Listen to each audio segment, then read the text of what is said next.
తెలియజేస్తున్నాం. యూట్యూబ్ లో అలాగే ఫేస్బుక్ లో మాతో కలిసి ప్రభుని ఆరాధిస్తున్న వాళ్ళందరికీ వందనాలు.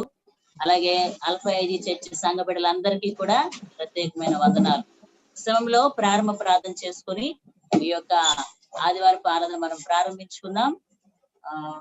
మనతో ఉన్నటువంటి ఇజ్రాయిల్ గారు ప్రారంభ ప్రార్థన చేస్తారు. మనం ఈ ఆరాధన ప్రార్థనతో ప్రారంభించుకున్నాం. సహోదరులు ఇజ్రాయిల్ గారు ప్రార్థిస్తారు. చేయండి. తండ్రి నాయన ప్రభా, ఈ ఆదివారం కాలం ఉదయకాల సమయంలో తండ్రి నాయన ప్రభా ప్రార్థన చేసే అవకాశాన్ని కలిగించిన నాయన మీకు వందనాలు దేవా. ఇగో తండ్రి నాయన ప్రభా, ఈ జూమ్ లో ఉన్నటువంటి అందరినీ దీవించి ఆశీర్వదించండి తండ్రి ప్రభా. ఇగో తండ్రి యూట్యూబ్ లో ఉన్నవారు వినే వాళ్ళందరినీ కూడా ఆశీర్వదించండి తండ్రి నాయన. అలాగే ఫేస్బుక్ లో ఉన్న వారందరినీ ఆశీర్వదించమని అడుగుతున్నాం తండ్రి నా దేవ. స్తోత్రం తండ్రి నాయన ప్రభా. ఇక తండ్రి నాయన ప్రభా, ఈ రోజున తండ్రి నాయన ప్రభా మా కొరక ఏ వాక్యాన్ని సిద్ధపరిచినావో తండ్రి నాయన ప్రభా దైవజనుల ద్వారా మాకు తెలియజేయమని అడుగుతున్నాం తండ్రి నాయన. స్తోత్రం చెల్లించుకుంటాను ప్రభా. ఇంకా తండ్రి నాయన జూమ్ లో ఇంకా రాని వాళ్ళందరూ తీసుకుని రమ్మని అడుగుతున్నాం తండ్రి నాయన. దేవా నాయన మీకే వందనాలు స్తోత్రం చెల్లించుకుంటున్నాం తండ్రి. ఇగో తండ్రి నాయన ప్రభా, ఇగో తండ్రి నాయన ప్రభా, మేము ఏపాటి వారమో తెలియదు తండ్రి నాయన ప్రభా. మీ నామాన్ని స్మరిస్తూ తండ్రి నాయన క్షేమకాలం అందు తండ్రి నాయన మేము కృప చూపిస్తున్నాం తండ్రి నాయన ప్రభా. అలాగే మా యొక్క దయ చూపించండి తండ్రి నాయన ప్రభా. ఈ రోజు నాయన ప్రభా వాక్యం ద్వారా తండ్రి నాయన ప్రభా మా జీవితాలను మమ్మల్ని నాయన సరిచేసే మార్గాన్ని తండ్రి నాయన దైవ సేవకులుగా మాకు జ్ఞానాన్ని అందించమని కోరుకుంటూ నజరేయుడైన నారక్షకుడైన యేసయ్య నామములో ఈ ప్రార్థన అడిగి వేడుకుంటున్నాను నా పరమ తండ్రి. ఆమేన్.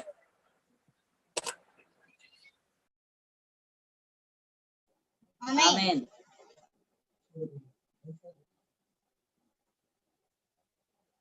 కొన్ని పాటలు పాడి ప్రభుని గణపరుద్దాం.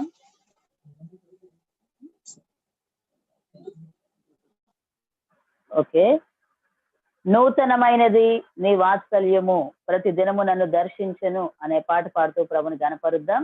ఆ తర్వాత మరొకరికి పాట ఇవ్వబడుతుంది. మరి మీరు సిద్ధంగా ఉండండి.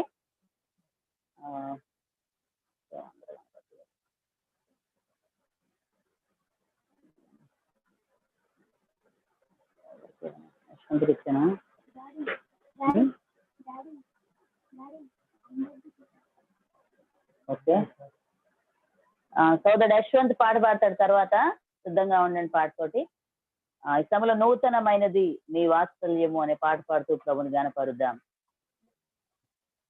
నూతనమైనది నీ వాత్సల్యము ప్రతిదినము నన్ను దర్శించెను, ఎడబాయనిది నీ కనికరము నన్నెంతో ప్రేమించెను. నూతనమైనది నీ వాత్సల్యము ప్రతిదినము నన్ను దర్శించెను, ఎడబాయనిది నీ కనికరము నన్నెంతో ప్రేమించెను. తరములు మారుచున్నను, దినములు గడచుచున్నను, నీ ప్రేమలో మార్పు లేదు. తరములు మారుచున్నను, దినములు గడచుచున్నను, నీ ప్రేమలో మార్పు లేదు. సన్నుతించెదను నా యేసయ్యా, సన్నుతించెదను నీ నామము, సన్నుతించెదను నా యేసయ్యా, సన్నుతించెదను నీ నామము. గడచిన కాలమంతా నీ కృప చూపి ఆదరించినావు, జరగబోయే కాలమంతా నీ కృపలోన నన్ను దాచెదవు. గడచిన కాలమంతా నీ కృప చూపి ఆదరించినావు, జరగబోయే కాలమంతా నీ కృపలోన నన్ను దాచెదవు. విడువని దేవుడవు, ఎడబాయలేదు నన్ను, క్షణ క్షణమైన త్రోసివేయవు, విడువని దేవుడవు, ఎడబాయలేదు నన్ను క్షణమైన త్రోసివేయవు, సన్నుతించెదను నా యేసయ్యా. అందరం పాడదాం. సన్నుతించెదను నీ నామము, సన్నుతించెదను నా యేసయ్యా, సన్నుతించెదను నీ నామము. నూతనమైనది నీ వాత్సల్యము, ప్రతిదినము నన్ను దర్శించెను, ఎడబాయనిది నీ కనికరము, నన్నెంతో ప్రేమించెను. నా దీన దశలో నీ ప్రేమ చూపి పైకి లేపినావు, ఉన్నత స్థలములో నన్ను నిలువబెట్టి ధైర్యపరచినావు. నా దీన దశలో నీ ప్రేమ చూపి పైకి లేపినావు, ఉన్నత స్థలములో నన్ను నిలువబెట్టి ధైర్యపరచినావు. మరువని దేవుడవు, నన్ను మరువలేదు నీవు, ఏ సమయమైనను చేయి విడువవు. మరువని దేవుడవు, నన్ను మరువలేదు నీవు, ఏ సమయమైనను చేయి విడువవు. సన్నుతించెదను నా యేసయ్యా, సన్నుతించెదను నీ నామము, సన్నుతించెదను నా యేసయ్యా, సన్నుతించెదను నీ నామము. నూతనమైనది నీ వాత్సల్యము, ప్రతిదినము నన్ను దర్శించెను, ఎడబాయనిది నీ కనికరము, నన్నెంతో ప్రేమించెను. నీరేకల క్రింద నన్ను దాచినావు, ఆశ్రయమైనావు, నా దాగు స్థలముగా నీ ఉండినావు, సంరక్షించావు.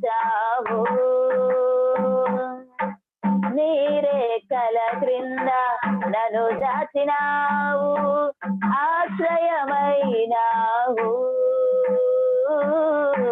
నా దాగు స్థలముగా నీ ఉండినావు, సంరక్షించావు. ప్రేమించే దేవుడావు, తృప్తిపరచినావు నన్ను, సమయోచితముగా ఆదరించినావు. ప్రేమించే దేవుడావు, తృప్తిపరచినావు నన్ను, సమయోచితముగా ఆదరించినావు.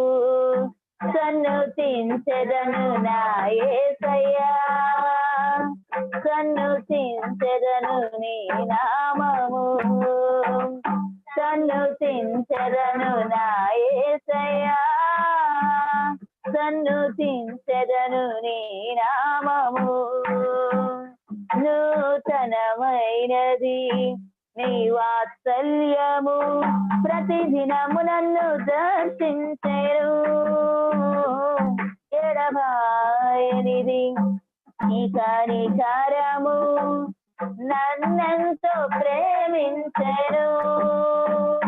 తరములు మారుచున్నను, దినములు గడచుచున్నను, నీ ప్రేమలో మార్పు లేదు.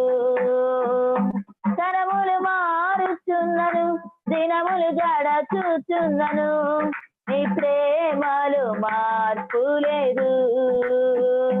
సన్నుతించెదను నా యేసయ్యా, సన్నుతించెదను నీ నామము, సన్నుతించెదను నా యేసయ్యా, సన్నుతించెదను నీ నామము.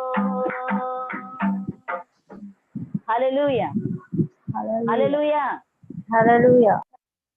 ఈ సమయంలో సోదరుడు యశ్వంత్ ఒక పాట పాడి ప్రభుని జనపరుస్తాడు. ఆ తర్వాత కీర్తన అలాగే లేఖన మరొక పాటతో సిద్ధంగా ఉండండి. యశ్వంత్కి సమయాన్ని అప్పగిస్తున్నాను. దేవునికి స్తోత్రం.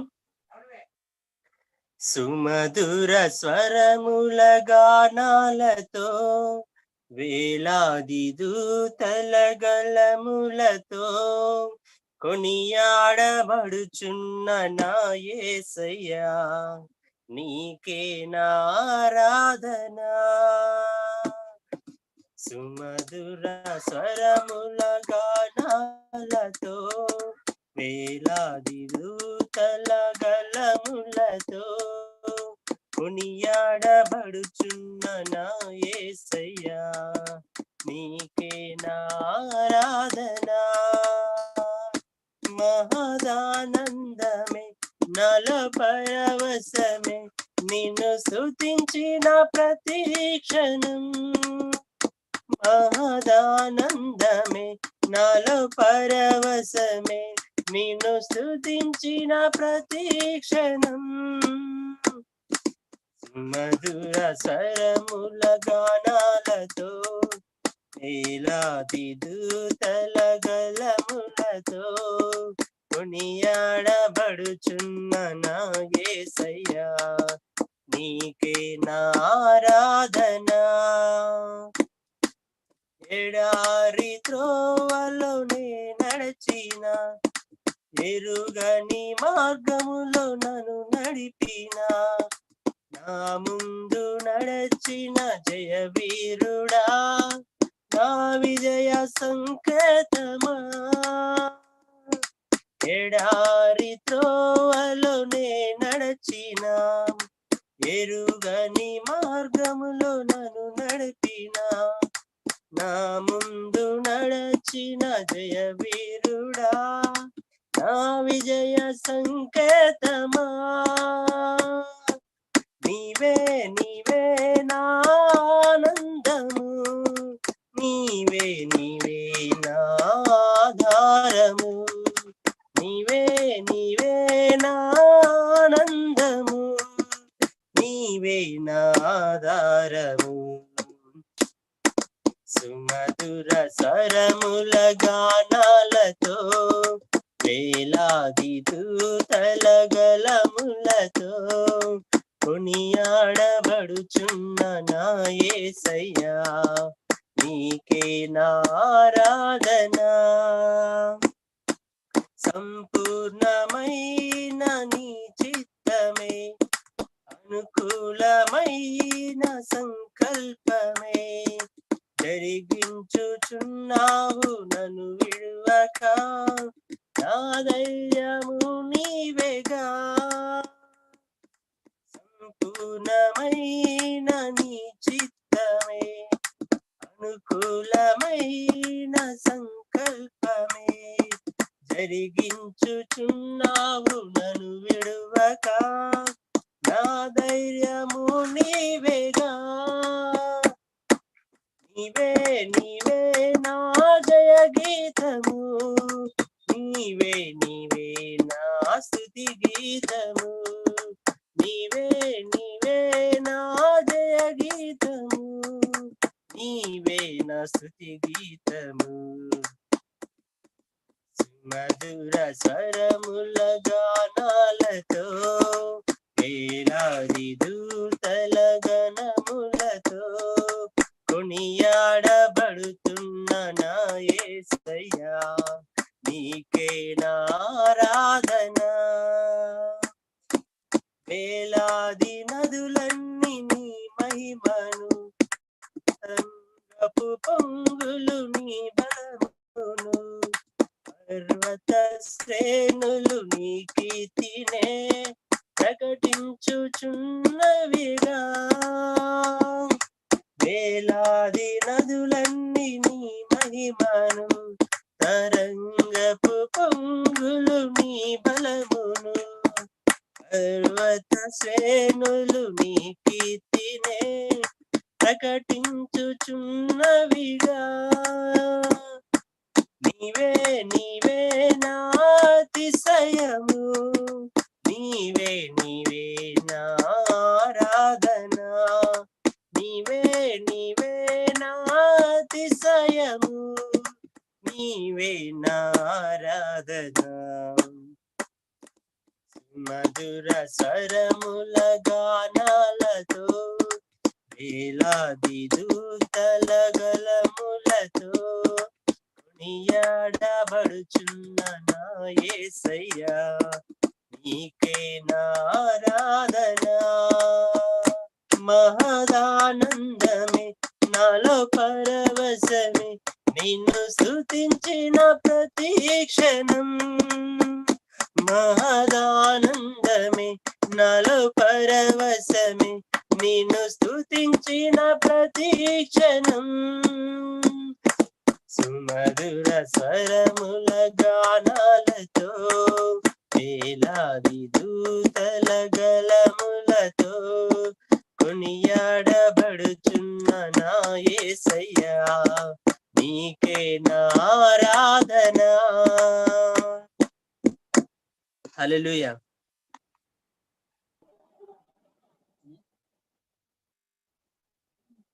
హల్లెలూయా.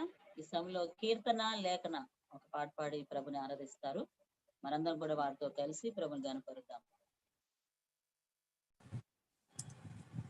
ఆనందం నీలోనే, ఆధారం నీవేగా, ఆశ్రయం నీలోనే నా యేసయ్యా, స్తోత్రార్హుడా. ఆనందం నీలోనే, ఆధారం నీవేగా, ఆశ్రయం నీలోనే నా యేసయ్యా, స్తోత్రార్హుడా. అర్హత లేని నన్ను ప్రేమించినావు, జీవింతు ఇలలో నీ కోసమే సాక్షాత్మై. ఆనందం నీలోనే, ఆధారం నీవేగా, ఆశ్రయం నీలోనే నా యేసయ్యా, స్తోత్రార్హుడా. పదే పదే నిన్నే చేరగా, ప్రతి క్షణం నీవే ధ్యాసగా. పదే పదే నిన్నే చేరగా, ప్రతి క్షణం నీవే ధ్యాసగా. కలవరాల కోటలో, కన్నీటి బాటలో, కలవరాల కోటలో, కన్నీటి బాటలో కాపాడే కవచముగా నన్ను ఆవరించిన దివ్య క్షేత్రమా, స్తోత్ర గీతమా. ఆనందం నీలోనే, ఆధారం నీవేగా, ఆశ్రయం నీలోనే నా యేసయ్యా, స్తోత్రార్హుడా. సర్వసత్యమే నా మార్గమై, సంఘక్షేమమే నా ప్రాణమై.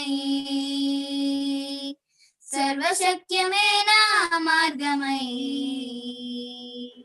సంఘక్షేమనే నా ప్రాణమై. లోక మహిమ చూడక, నీ జాడలు వీడక, లోక మహిమ చూడక, నీ జాడలు వీడక, నీతోనే నిలవాలని నిత్య సియోనులో ఈ దర్శనం నా ఆశ్రయం. ఆనందం నీలోనే, ఆధారం నీవేగా, ఆశ్రయం నీలోనే నా యేసయ్యా, స్తోత్రార్హుడా. అర్హత లేని నన్ను ప్రేమించినావు, జీవింతు ఇలలో నీ కోసమే సాక్షాత్మై. ఆనందం నీలోనే, ఆధారం నీవేగా, ఆశ్రయం నీలోనే నా యేసయ్యా, స్తోత్రార్హుడా. హల్లెలూయా. ఈ సమయంలో సోదరు కిరణ్, వైజాగ్ నుంచి కిరణ్ మనతో ఉన్నారు. తను కూడా ఒక పాట పాడి ప్రభుని గణపరుస్తుండగా మనందరం ఏకీభవిద్దాం. తర్వాత మనం ఆరాధనలోకి వెళ్దాం. హల్లెలూయా. జుంటెత్తేనే దారల కన్నా యేసునామమే మధురం, యేసయ్య సన్నిధి.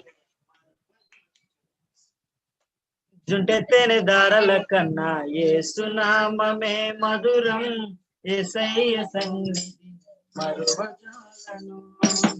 జీవిత కాలమంతా ఆనందించదా, యేసయ్యనే ఆరాధించదా. జీవిత కాలమంతా ఆనందించదా, యేసయ్యనే ఆరాధించదా. జుంటెత్తేనే దారల కన్నా యేసునామమే మధురం, యేసయ్య సన్నిధి మరువజాలను.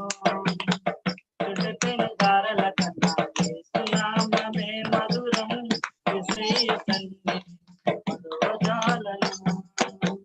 యేసయ్య నామమే బహు పూజనీయము, నాపై దృష్టి నిలిపి సంతృష్టిగా నన్ను. యేసయ్య నామమే బహు పూజనీయము, నాపై దృష్టి నిలిపి సంతృష్టిగా నన్ను. నన్నెంతగానో దీవించి జీవజలపు ఊటలకు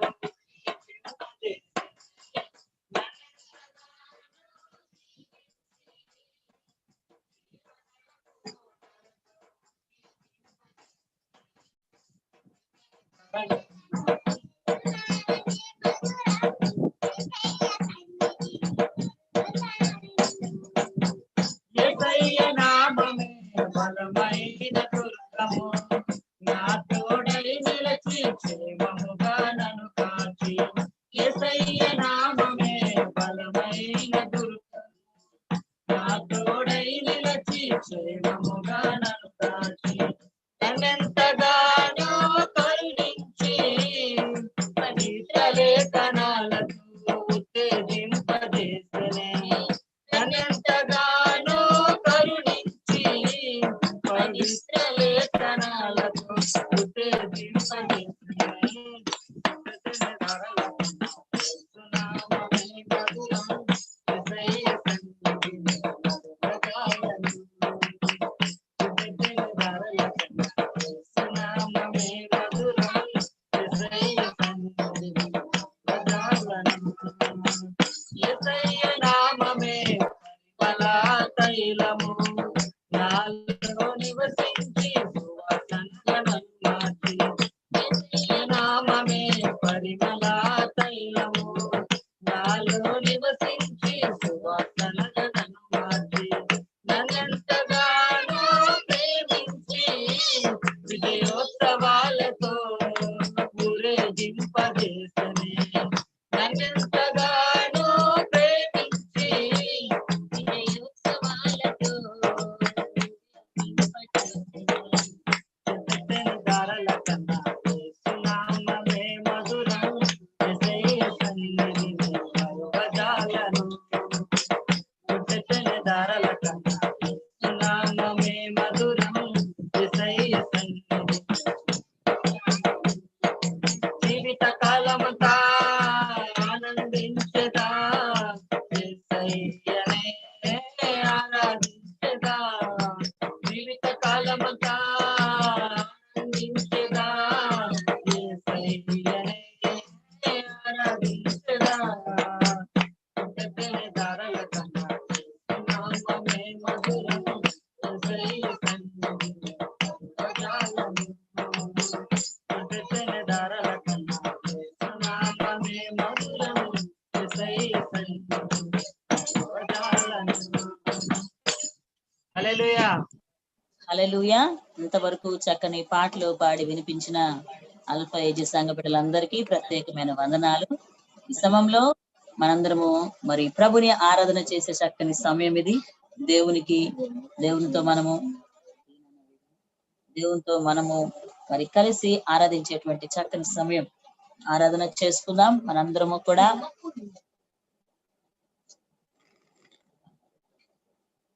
ఆరాధన చేద్దాం మనందరము కూడా.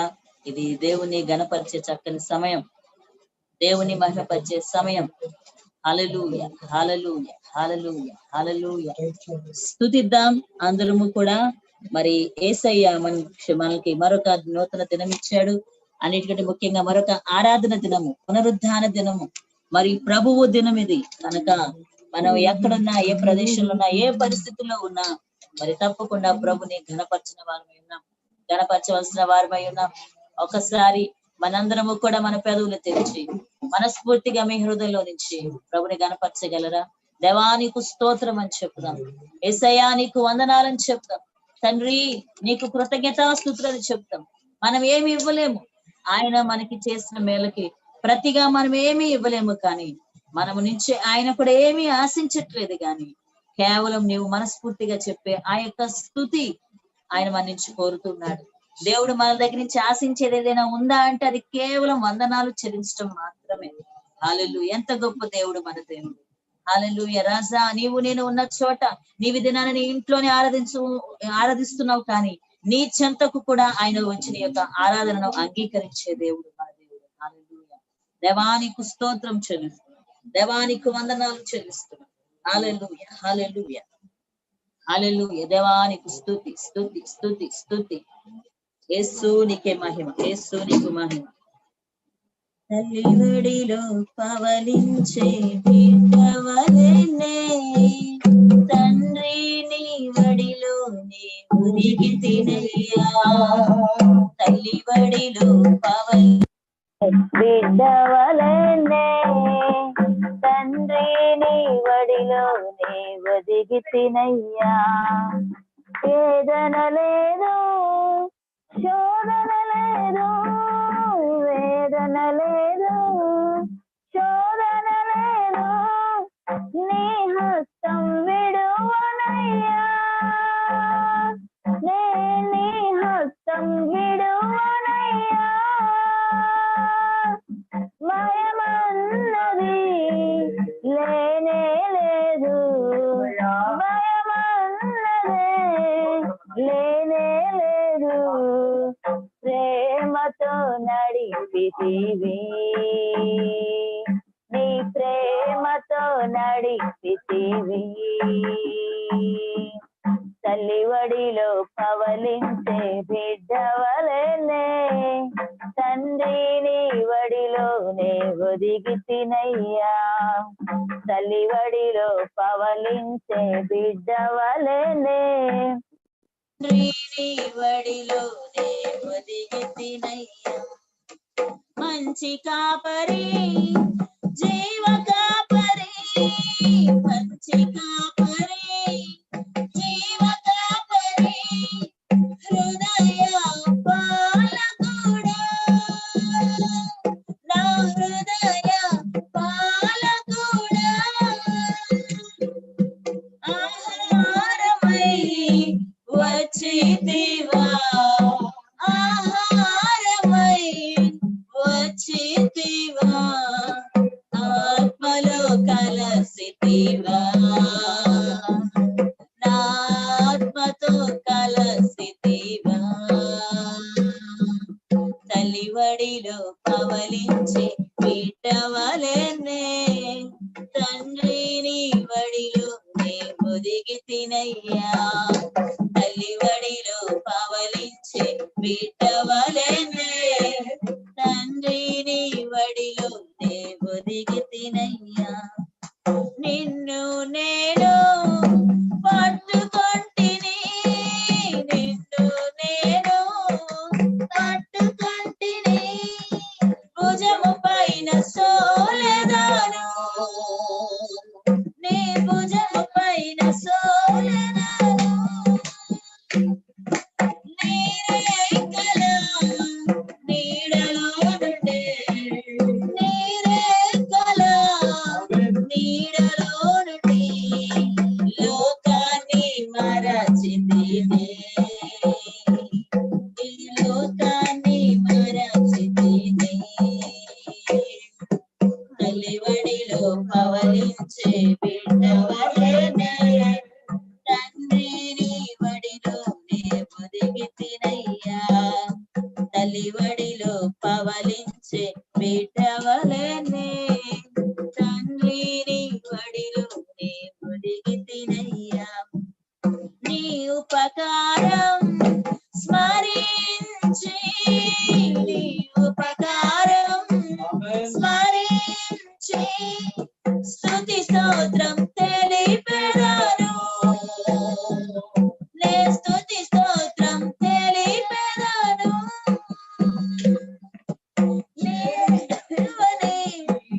నా యేసయ్యా చేయి విడువని నా యేసయ్యా కల్వరి నాయకుడా నా కల్వరి నాయకుడా తల్లివడిలో పవలించి బిడ్డవలెలే తండ్రిని వడిలో నీ ఒదిగి తినయ్యా తల్లివడిలో పవలించి బిడ్డవలెలే తండ్రిని వడిలో నీ ఒదిగి తినయ్యా రేయింబవలు వెదికానయ్యా రేయింబవలు వెదికానయ్యా నీకై వేచితిని నీకై వేచితిని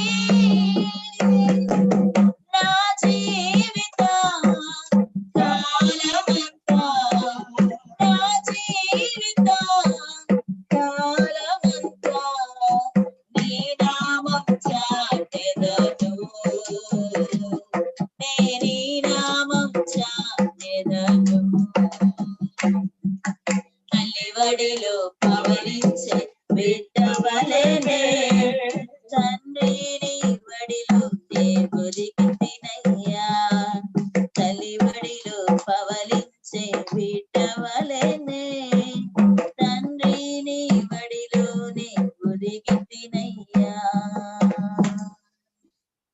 అవును ప్రియమైన ఒకరి తల్లి వాని ఆదరించినట్లుగా మన దేవుడు మనల్ని ఆదరిస్తూ ఉన్నాడు ఎంత గొప్ప దేవుడు ఆయన మనలను ఆయన భుజము పైన మనము సోలే అంత దగ్గరితనం ఆయన మనకి అనుగ్రహిస్తున్నాడు ఆయన పరిశుద్ధుడు అసలు ఆయన్ని ప్రభు అంటానికి పిలవడానికి కూడా మనకు అర్హత లేదు అటువంటి మనల్ని ఆయన ప్రేమించి పాపులమైన మనల్ని ఆయన స్వరక్తములో కడిగి పవిత్ర పరిచి తన ప్రియ బిడ్డలుగా స్వీకరించిన గొప్ప దేవుని మనం ఆరాధిస్తున్నాం హల్లెలూయా దేవానికి వందనాలు దేవానికి కృతజ్ఞతాస్తుతులు చెల్లిస్తున్నాం ఎంత గొప్ప భాగ్యం మాకు ఇచ్చావయ్యా నీకు వందనాలయ్యా రాజానికి స్తోత్రాలు చెల్లిస్తున్నాం హల్లెలూయా హల్లెలూయా యేసు యేసు నీకు వందనాలు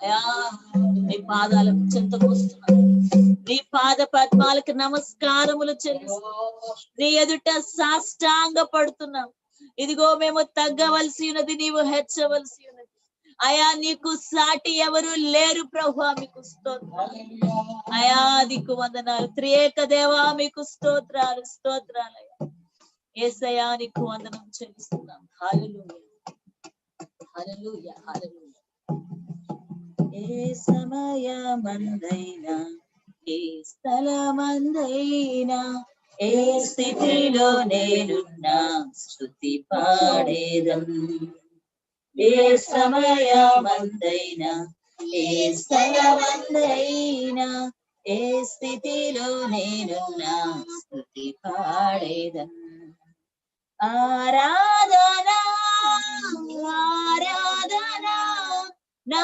ప్రియుడేసు క్రీస్తుకే ఆరాధనా ఆరాధనా ఆరాధనా గౌరీ పిల్ల క్రీస్తుకే ఆరాధనా ఆరాధనా ఆరాధనా నా ప్రియుడేసు క్రీస్తుకే ఆరాధనా ఆరాధనా ఆరాధనా గౌరీ పిల్ల క్రీస్తుకే ఆరాధనా చెరసాలలో నేను బందీగా ఉన్నా సింహాల బోను పడవేసిన చెరసాలలో నేను బందీగా ఉన్నా సింహాల బోను పడవేసిన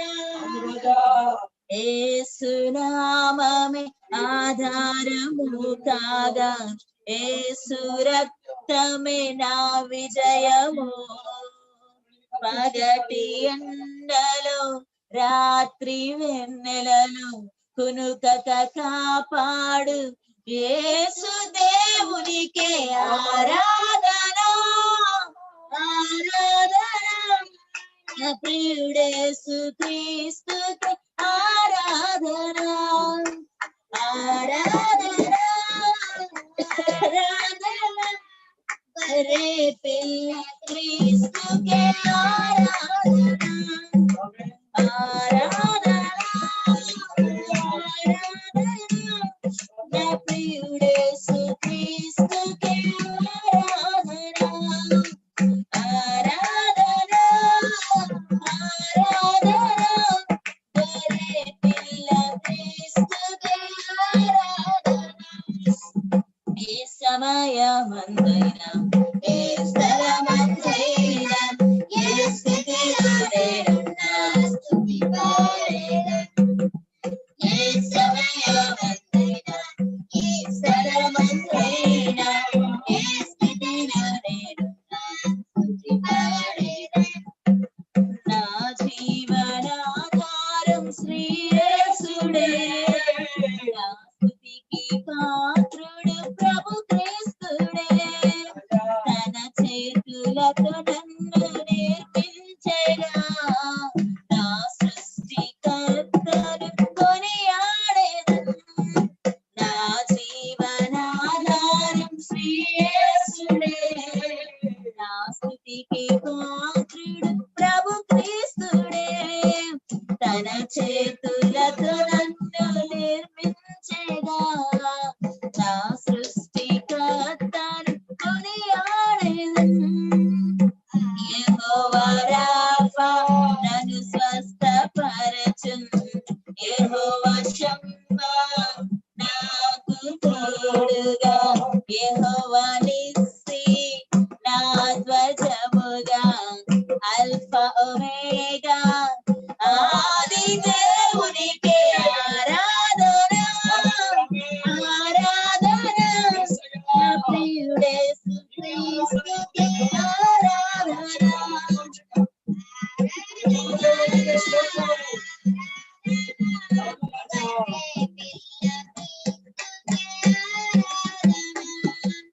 ఆరాధన ఆరాధన నా ప్రియుడేసు క్రీస్తుకే ఆరాధన ఆరాధన ఆరాధన గొర్రె పిల్ల క్రీస్తుకే ఆరాధన ఏ సమయమందైనా ఏ స్థలమందైనా ఏ స్థితిలో నేనున్నా స్తుతి పాడేదను ఏ సమయమందైనా ఏ సమయమైనా ఏ స్థితిలో నేనున్నా స్తుతి పాడేదను ఆరాధన ఆరాధన నా ప్రియుడేసు క్రీస్తుకే ఆరాధన ఆరాధన ఆరాధన గొర్రె పిల్ల క్రీస్తుకే ఆరాధన ఆరాధన ఆరాధన నా ప్రియుడేసు క్రీస్తుకే ఆరాధన ఆరాధన ఆరాధన గొర్రె పిల్ల క్రీస్తుకే ఆరాధన అవును దేవుడు ఏ స్థితిలో మేమున్నా ఏ సమయమందైనప్పటికీ కూడా నిన్ను గణపరుస్తూనే ఉంటాం అయా అలనాడు పౌలు శీలలు ప్రభా అయా కొట్టబడి బండలో ప్రభా వారి కాళ్ళు వేయబడి చెరసాలలో అర్ధరాత్రి వేళ నిన్ను ఆరాధించాలయ్యా దేవా నిన్ను ఆరాధించడానికి మాకు పరిస్థితులు ఎన్నడూ అడ్డము కావు దేవా నీకు స్తోత్రాలు నాయన అయా ఉదయ కాల సమయంలో తండ్రి నీకు వందనాలు మందిరాలకు వెళ్ళడానికి అవకాశం లేకపోయినా, మందిరాలు మోయబడిన, ఇదిగో మా గృహాల్లో మేము ఉన్నప్పటికీ కూడా అయ్యా నిన్ను ఆరాధిస్తూ ఉంటాము ప్రభా. ఒకవేళ మేము అనారోగ్యంలో ఉన్నా, ఒకవేళ ఆర్థిక ఇబ్బందుల్లో ఉన్నా, అయ్యా ఒకవేళ దుఃఖములో ఉన్నా ప్రభా, అయా తండ్రి నీవు ఇచ్చిన రక్షణ ఆనందము చాలు ప్రభా మా జీవితాంతము నిన్ను స్తుతించడానికి. యేసయ్యా దేవానికి కృతజ్ఞతాస్తుతులు చెల్లిస్తున్నాను. దేవానికి వందనాలయ్యా. యేసయ్యా ఈ యొక్క ప్రభోదయ కాల సమయంలో మేమందరము ప్రభు చేరి మరొకసారి నిన్ను ఆరాధిస్తున్నాం. మా యొక్క స్థుతులు ప్రభు మీ సన్నిధికి చేర్చుకోమని ప్రభు, ఈ యొక్క స్థుతి ఆరాధన మా ప్రభువును ప్రభు మీ ప్రియ కుమారుడైన యేసు క్రీస్తు నామములో మీకు సమర్పిస్తున్నా మా పరమ తండ్రి. ఆమేన్. ఆమేన్. ఆమేన్. ఆమేన్.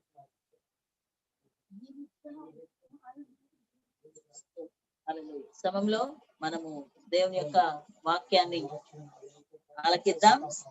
దైవజనులు రెవరెండ్ సతీష్ బాబు గారు మనకి దేవుని యొక్క వాక్యాన్ని అందిస్తారు.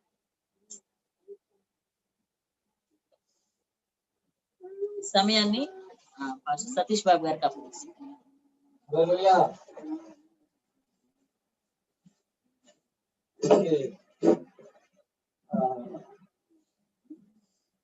మిమ్మల్ని చూడటం చాలా సంతోషంగా ఉంది. ఈ సమయంలో మిగిలిన వారు కూడా వీడియో పెట్టుకోగలరా? ఒకసారి మీ మొక్కలు చూపించగలరా?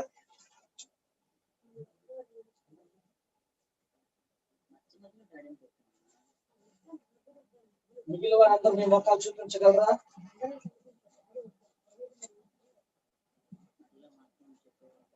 రవీణ, అరుణ, నారాయణ, సంగీత.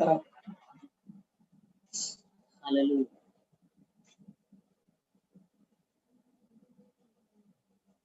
రవీణ, సంగీత, అరుణ.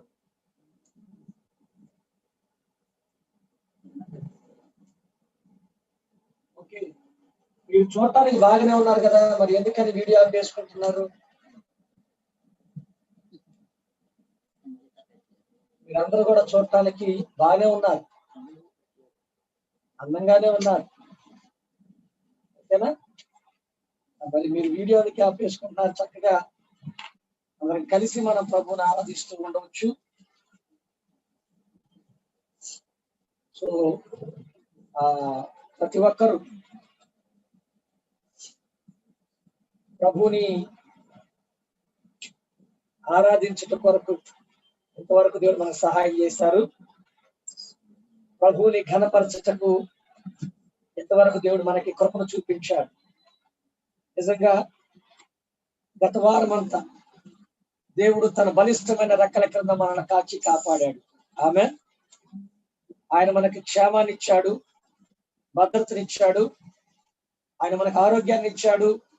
ప్రాముఖ్యంగా మన కుటుంబాలను ఆయన కడుతూ వస్తున్నాడు. Praise the lord. మన కుటుంబాలలో సమాధానాన్ని ఇస్తున్నాడు, సంతోషాన్ని ఇస్తున్నాడు, ఐక్యతను, ప్రేమనిస్తా ఉన్నాడు. ఈ దినాల్లో కుటుంబాల్లో నెమ్మదిని లేకుండా చేస్తున్నాడు సాతానుడు.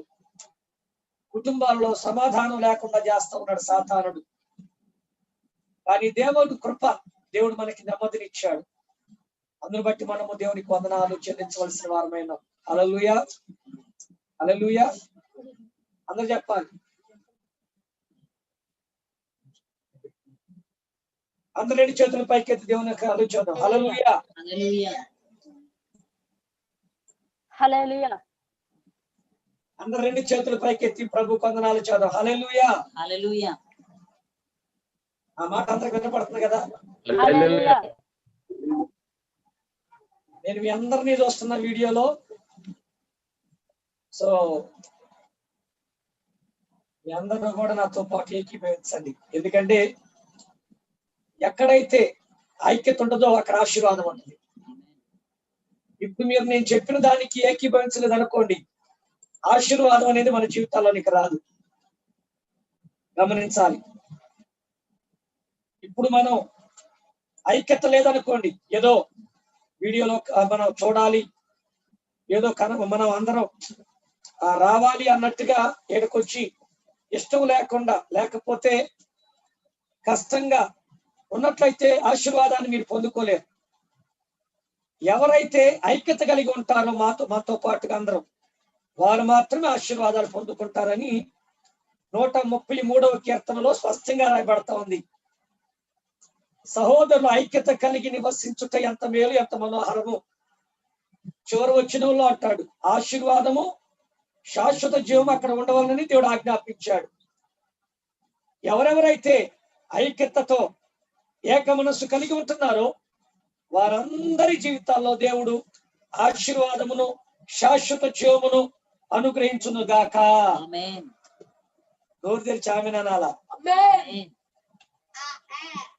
ఆమేన్. ఆమేన్ అంటే అర్థం అగును అని అర్థం. హల్లెలూయా. జరుగును గాక అని అర్థం ఆమేన్ అంటే.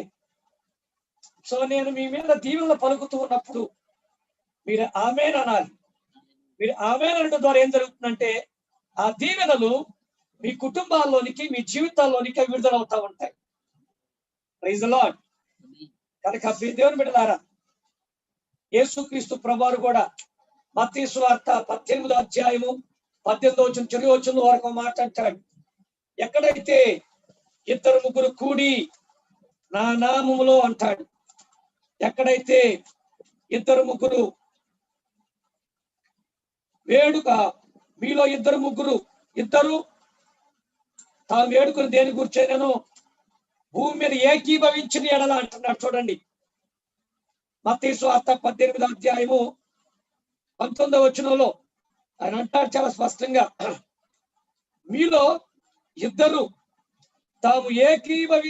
తాము వేడుకొను దేనిని గూర్చేనను భూమి మీద ఏకీభవిస్తే, ఆ ఏకీభవించేది అనేది ప్రాముఖ్యమైనటువంటి మాట. అక్కడ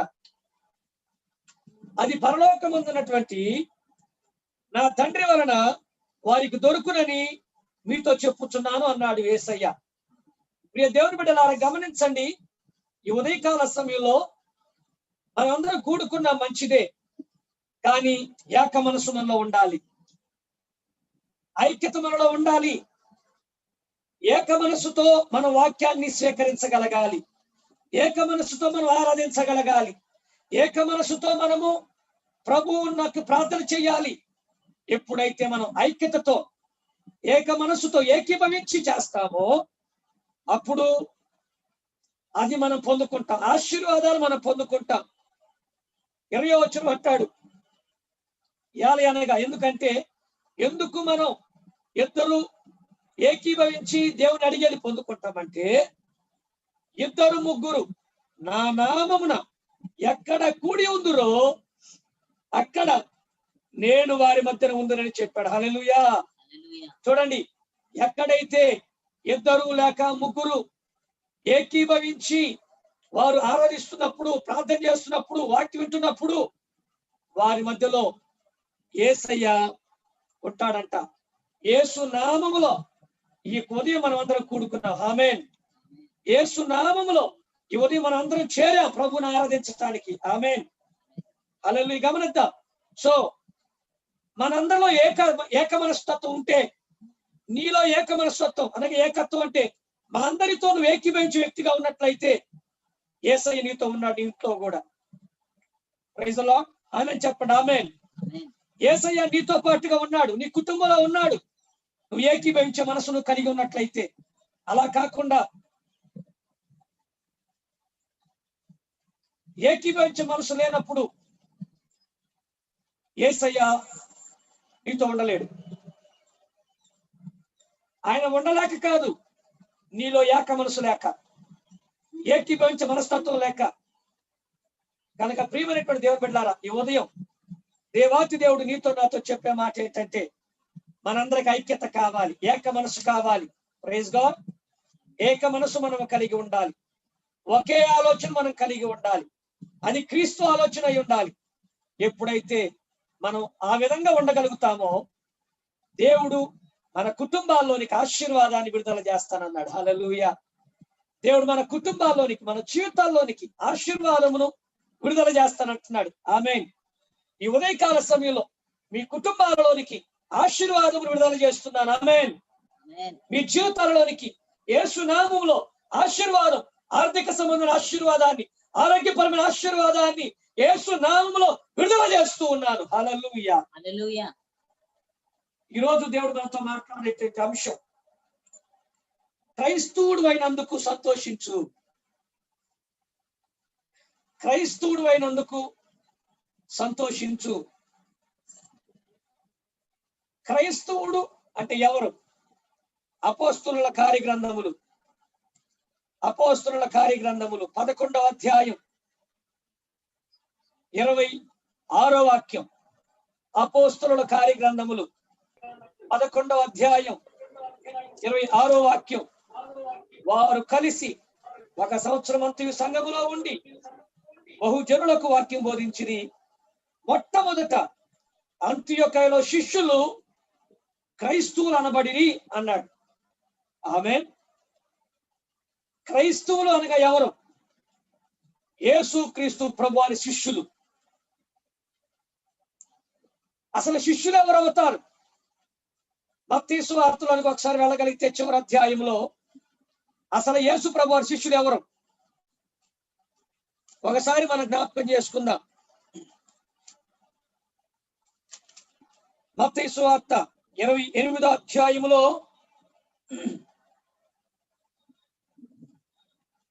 19వ వాక్యం.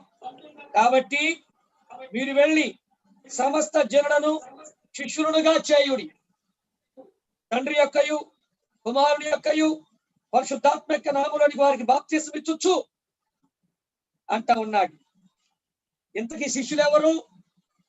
శిష్యులు ఎవరంటే యేసు ప్రభు వారికి శిష్యులు ఎవరవుతారు అని అంటే, ఎవరైతే యేసు క్రీస్తు ప్రభు వారిని సొంత రక్షకునిగా అంగీకరిస్తారో, ఎవరైతే యేసు క్రీస్తు ప్రభు వారిని వారి హృదయంలో చేర్చుకొని వారి పాత జీవితాన్ని విడిచిపెట్టి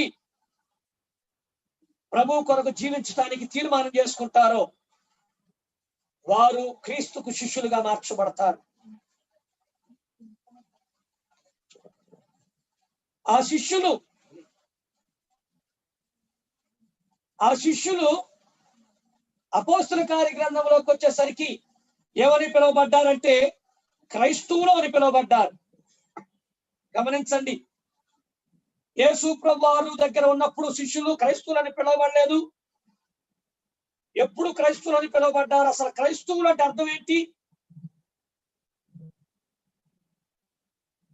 క్రీస్తుని ఎరిగిన వారు, క్రీస్తుని నమ్మిన వారు, క్రీస్తు బిడ్డలు, క్రీస్తుని వెంబడించేవారు క్రైస్తవులు. అంతేనా కాదా? ఈ ఉదయం నీవు నేను కూడా క్రీస్తుని వెంబడించే వారిగా ఉన్నాము గనక మనము క్రైస్తవులమే. హల్లెలూయా. నీవు నేను కూడా క్రీస్తుని అంగీకరించాం, బాప్తిసం పొందాం కనుక మనం క్రైస్తవులమే, క్రీస్తు బిడ్డలమే. అయితే క్రైస్తవుడైనందుకు మనం సంతోషించాలి అని పేతురు తెలియజేస్తా ఉన్నాడు. ఎందుకు సంతోషించాలి? ఎప్పుడు సంతోషించాలి? సహజంగా మనం ఆలోచించగలిగితే సమస్యలు వచ్చినప్పుడు మనం సంతోషించలేం, కష్టాలు వచ్చినప్పుడు సంతోషించలేం, వ్యాధులు వచ్చినప్పుడు సంతోషించలేం, బాధలు వచ్చినప్పుడు సంతోషించలేం, దుఃఖం వచ్చినప్పుడు సంతోషించలేం. కానీ పౌలు అంటున్నాడు, వాటన్నిటిని ప్రక్కన పెట్టయ్యా, అసలు నువ్వు క్రైస్తవుడు అయినందుకు సంతోషించు. నువ్వు బాధను బట్టి దుఃఖపడొద్దు, నీకు వచ్చే సమస్యను బట్టి బాధపడొద్దు. నువ్వు క్రైస్తవుడు అయ్యావు కదా, క్రీస్తు నమ్ముకున్నావు కదా, అందుని బట్టి సంతోషించు. ఎందుకో ఈ సమయంలో కొన్ని విషయాలు మనం నేర్చుకుందాం. ఏ సమయంలో మనం సంతోషించాలి, ఎందుకు సంతోషించాలి అనేది మొదటి పేతురు పత్రిక 4వ అధ్యాయము 12వ వాక్యము నుంచి 19వ వాక్యం వరకు ఎవరైనా ఒకరు స్పష్టంగా చదవండి.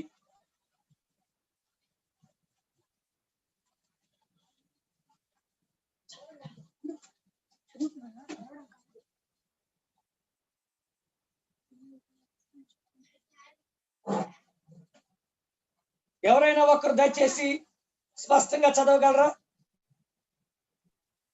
అనే మొదటి పేతురు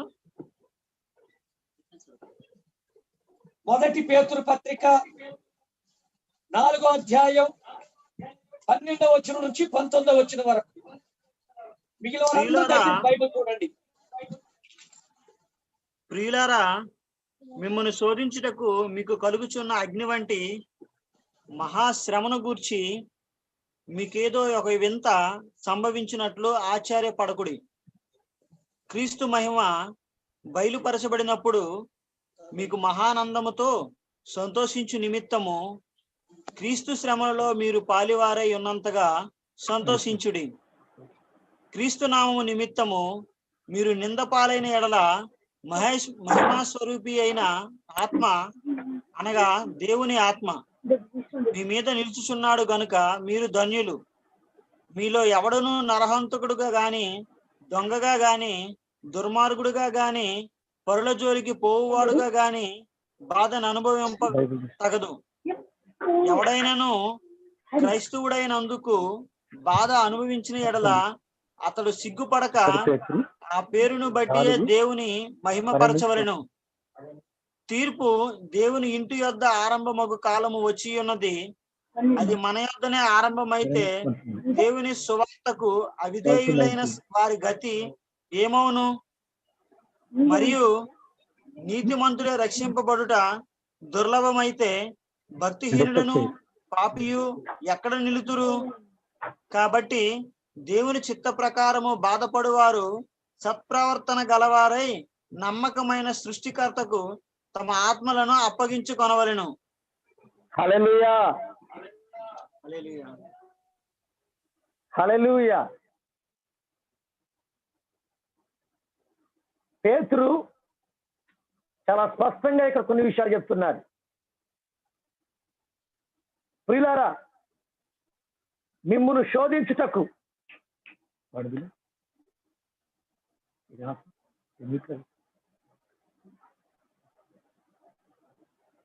మీకు కలుగుచున్న అగ్ని వంటి మహాశ్రమలను గూర్చి మీకేదో ఒక వింత సంభవించినట్లు ఆశ్చర్యపడకుడి అంటున్నాడు.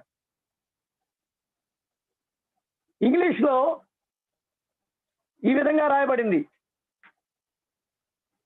Dear friends, do not be surprised at the fiery ordeal that has come on you to test you,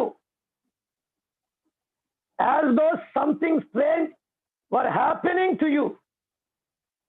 చూడండి, do not be surprised అనగా ఆశ్చర్యపడద్దు నువ్వు నీకొచ్చే శ్రమలను గూర్చి, నీకొచ్చేటువంటి ఇబ్బందులను గూర్చి ఆశ్చర్యపడొద్దు. ఆశ్చర్యం అంటే ఏంటి?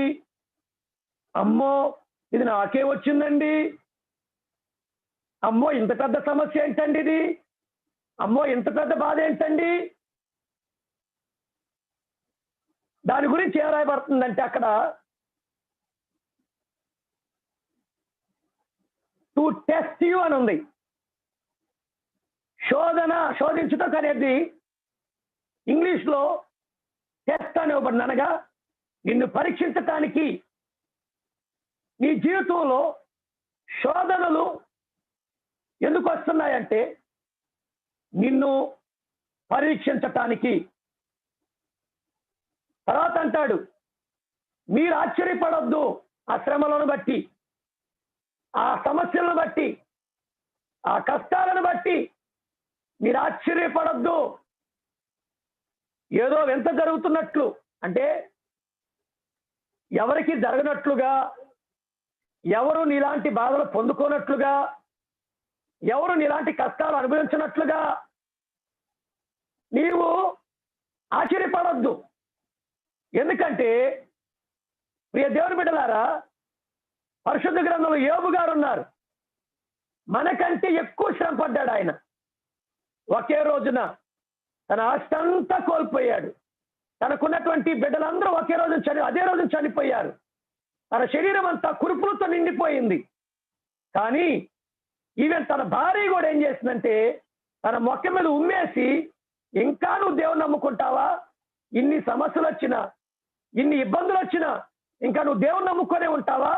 దేవుని విడిచిపెట్టు, నీ నమ్మకత్వాన్ని విడిచిపెట్టు అని చెప్పి మొక్క మీద ఉమ్మేసి వెళ్ళిపోయింది. కానీ యోబు గారు మాత్రం దేవుని విడిచిపెట్టల.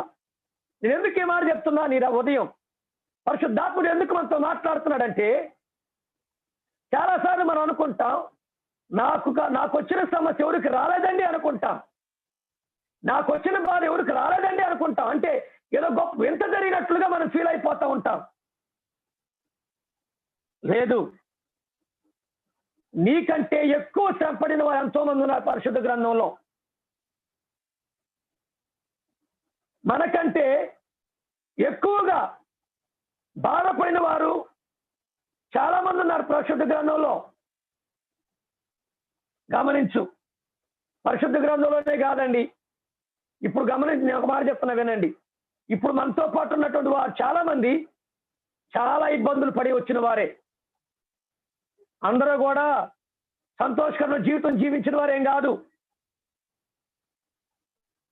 వారు చిన్నప్పటి నుంచి కొంతమంది ఇబ్బందులు పడి వచ్చిన వారే, శ్రమల గుండా వచ్చిన వారే.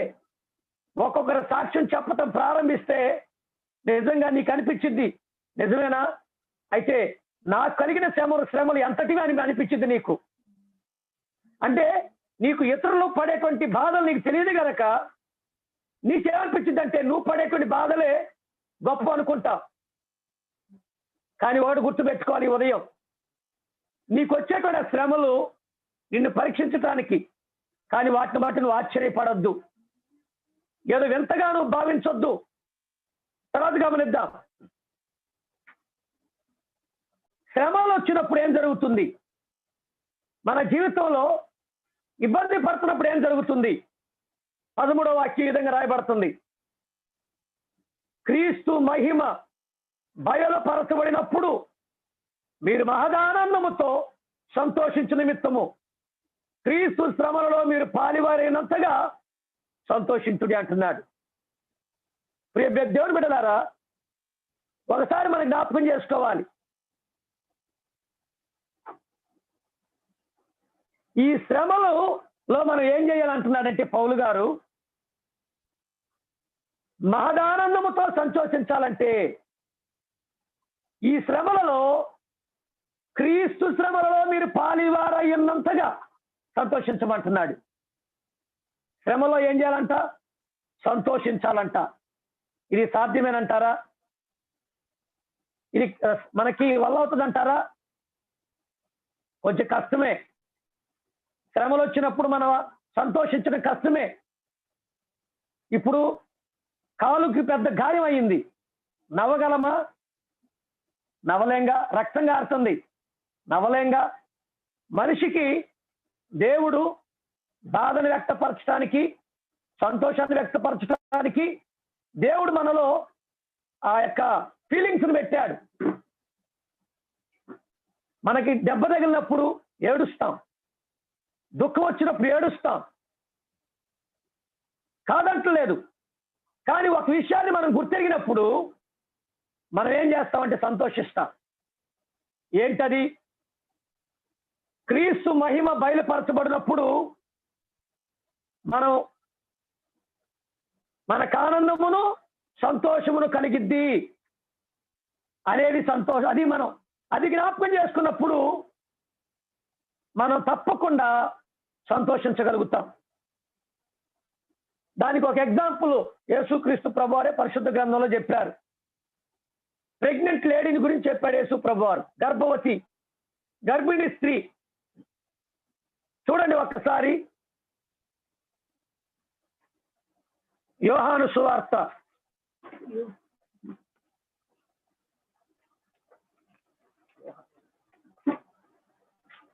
ఒకసారి పరిశుద్ధ గ్రంథంలోనికి వెళదాం.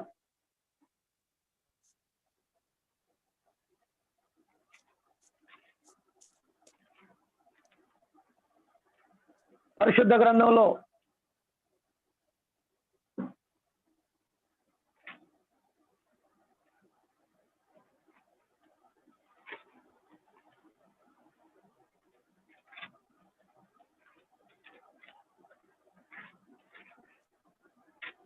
ఒక్క నిమిషం అండి. యేసుక్రీస్తు ప్రభువారు చాలా చక్కనైనటువంటి మాటను తెలియపరుస్తాడు. అదేంటో ఈ సమయంలో నేను మీతో చెప్పాలని ఆశపడుతున్నా.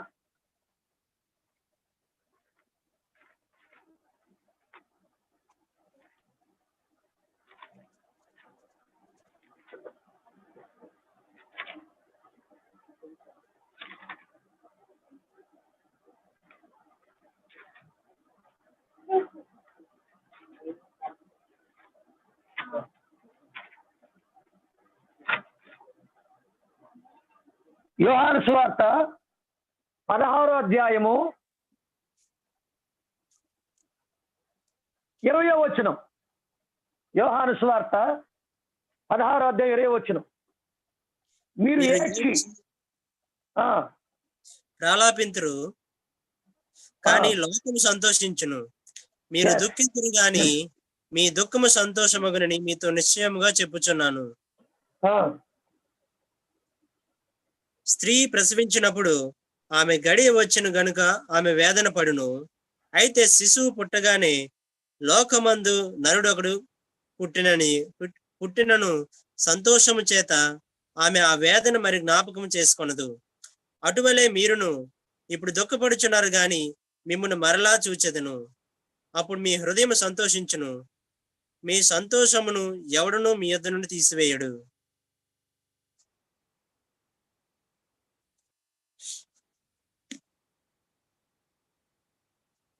మ్యూట్ లో ఉందన్న. మ్యూట్ లో ఉందండి.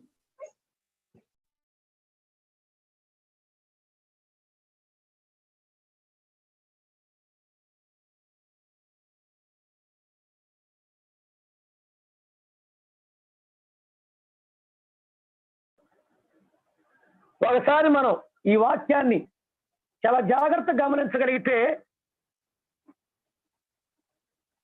దుఃఖము ఎందుకంటే సంతోషమునకు ముందు వచ్చే దుఃఖం. ఏంటట? సంతోషానికి ముందు వచ్చే దుఃఖం. అనగా నీవు దుఃఖపడుతున్నావు అని అంటే తప్పకుండా సంతోషం నీ జీవితంలోకి రాబోతుంది. ఆమేన్. ఎందుకు అని అంటే ఇక్కడ చూస్తే మీరు ఏడ్చి ప్రలాపిస్తారు కానీ లోకం సంతోషిస్తుందంట. ఏంటరా? మీరు ఏడ్చి బాగా బాధపడతారు కానీ లోకం సంతోషంగా ఉంటుంది. ఈ లోకానుసారమైనటువంటి కార్యకలాపాలు చేస్తే ఎంజాయ్ చేస్తూ ఉంటుంది. కానీ మీరు శ్రమలను పొందుకుంటూ దుఃఖపడుతూ ఉంటారు. మీరు దుఃఖిస్తారు కానీ మీ దుఃఖము సంతోషమగునని మీతో నిశ్చయముగా చెప్పుచున్నాను అంటున్నాడు యేసుప్రభువారు.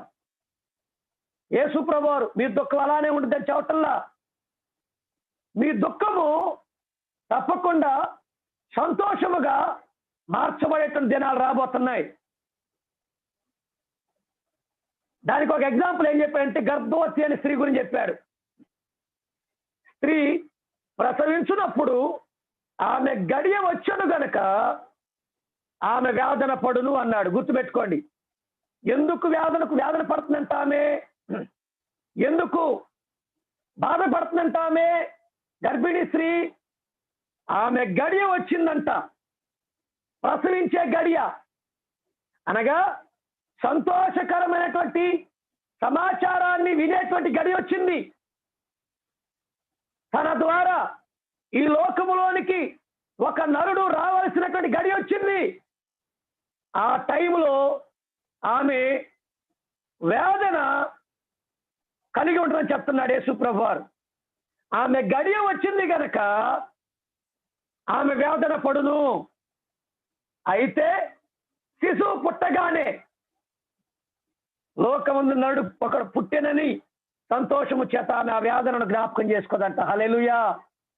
ఈ రోజున ప్రియ దేవుని బిడ్డలారా, నీ జీవితంలో కూడా నువ్వు కష్టాల గుండా వెళుతుంటే, సమస్యల గుండా వెళుతుంటే, దేవుని వాక్యం తెలియజేస్తున్న మాట ఏంటంటే, ఈ యొక్క సమస్యల తర్వాత నీ కుటుంబంలో నీ జీవితంలోనికి ఆనందం రాబోతుంది.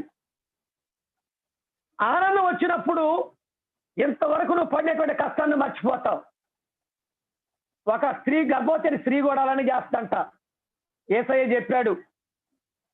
మనతో పాటుగా నర్సులు ఉన్నారు, వారికి తెలుసా విషయం. స్త్రీలు ఉన్నారు, మీరు కూడా బిడ్డల్ని కన్నారు, మీకు తెలుసా విషయం. ఆ ప్రసవ దినములో ప్రసవించేటువంటి సమయంలో ఎంతో వేదన పడతారంట స్త్రీలు. కానీ బిడ్డ పుట్టిన తర్వాత ఆ బిడ్డను చూసిన వెంటనే అసలు ఆ బాధనంతా మర్చిపోతారంట.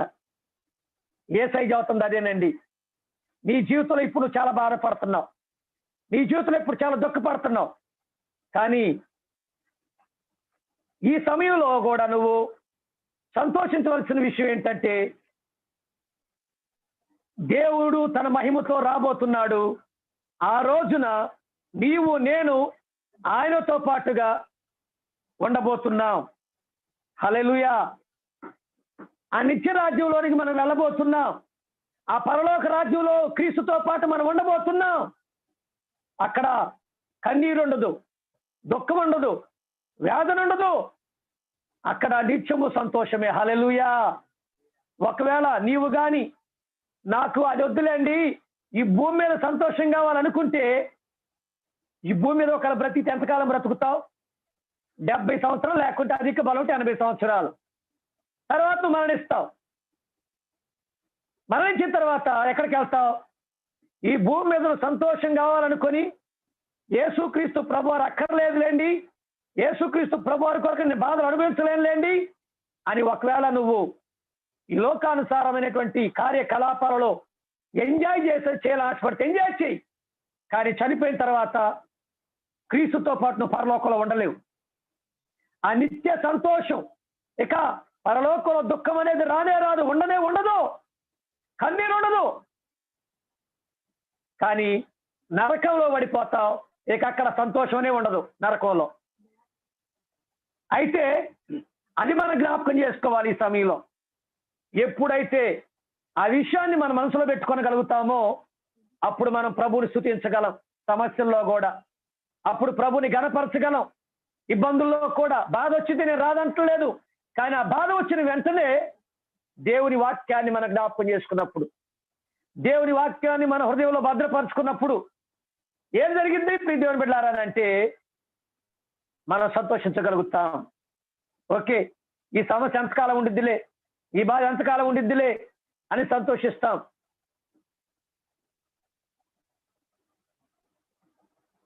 పద్నాలుగో వచనం, 1 పేతురు పత్రిక 4:14. క్రీస్తు నామము నిమిత్తము మీరు నింద పాలని ఎడల, గమనించండి, క్రీస్తు నామము నిమిత్తము మీరు నింద పాలని ఎడల మహిమా స్వరూప్యగు ఆత్మ అనగా దేవుని ఆత్మ మీ మీద నిలుచుచున్నాడు కనుక మీరు ధన్యులు. హల్లెలూయా. రెండో విషయం ఒకటేంటంటే ఈ భూమి మీద నువ్వు శ్రమలు పడుతున్నావు. ఈ శ్రమలు నీకు ఇబ్బందిగా ఉండొచ్చు, కానీ ఈ భూమి మీద ఈ శ్రమలలో నువ్వు సంతోషించగలిగితే నిత్య రాజ్యంలో నువ్వు ఆనందిస్తావు, ఆ పరలోక రాజ్యంలో నువ్వు సంతోషిస్తావు. ఇక నిత్యము కూడా ప్రభువుతో పాటు నువ్వు హ్యాపీగా ఉండగలుగుతావు. ఇది ఒకటి. అయ్యా, పరలోక రాజ్యం తర్వాత సంగతి, ఈ భూమి మీద మరి ఆ సమస్యలో మా పరిస్థితి ఏంటయ్యా అని అంటే దేవుని వాక్యం తర్వాత పేతురు అంటున్నాడు ఏంటో తెలుసా? క్రీస్తు నామము నిమిత్తము మీరు నింద పాలైతే మహిమా స్వరూప్యగు ఆత్మ అనగా దేవుని ఆత్మ అనగా పరిశుద్ధాత్మ మీ మీద నిలుచుచున్నాడు. హల్లెలూయా. గనుక మీరు ధన్యులు, గనుక మీరు ధన్యులు. ఇంగ్లీష్ లో ఈ విధంగా రాయబడుతుంది 14వ వచనం. If you are insulted because of the name of Jesus you are blessed, for spirit of glory and of God rest on you.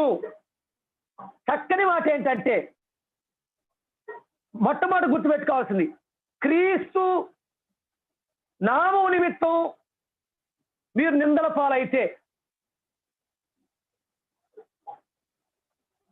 దేవుని ఆత్మ మీ మీద నిలుస్తున్నట. అది ఒకటి. రెండవది, మీరు ధన్యులంట. You are blessed. సమస్యలు క్రీస్తు కొరకు నువ్వు నిందలు అనిపిస్తుంటే నువ్వు ఆశ్రయించబడిన వ్యక్తివి. ఆశీర్వాదం అంటే ఆస్తులు రావాలి, అంతస్తులు రావాలి, ఉద్యోగాలు రావాలి, పెళ్లిళ్ళు అవ్వాలి, పిల్లలు పుట్టాలి, ఇదే ఆశీర్వాదం అనుకుంటా. Okay, that is also blessing. Not only that, ఆశీర్వాదం అంటే క్రీస్తు నామము నిమిత్తం నువ్వు హింసలు పొందినా అది కూడా ఆశీర్వాదం అంటాడు యేసయ్య. భూ సంబంధంగా యేసయ్య నమ్ముకున్నటువంటి వారికి శ్రమలు వస్తే అంటారు, మీ దేవుడు ఏమయ్యాడండి అంటారు. అది వాళ్ళకి అర్థం కాదు. కానీ బైబిల్ ఏం చెబుతుంది? నాయన, నీకంటే వాళ్ళు ఆశీర్వదించబడిన వారు, క్రీస్తు కొరకు వాళ్ళు శ్రమలు పొందుకుంటున్నారు కనుక బైబిల్ చెబుతుంది వారు ఆశీర్వదించబడ్డారు. దేన్ని బట్టి? యేసయ్య కొరకు శ్రమలు పట్టడానికి వారు ఆశీర్వదించబడ్డారు. Praise the lord. ఒక మాట నన్ను చెప్పనివ్వండి. యేసుక్రీస్తు ప్రభువారు నీ పాపాల కొరకు, నా పాపాల కొరకు కలువరి శిలువలో మరణించడం ద్వారా ఆయన శ్రమలు అనేటువంటి ఆశీర్వాదాన్ని పొందుకున్నాడు. ఏమంటారు? శ్రమలను సహజంగా మనం ఆశీర్వాదంగా తీసుకోం. మనకు వచ్చేటువంటి ఇబ్బందుల్ని ఆశీర్వాదంగా తీసుకోం. కానీ బైబిల్ చెబుతా ఉంది, క్రీస్తు నామము నిమిత్తము నీవు శ్రమపడుతుంటే నీకు అది నీ ఆశీర్వాదమే. Praise God.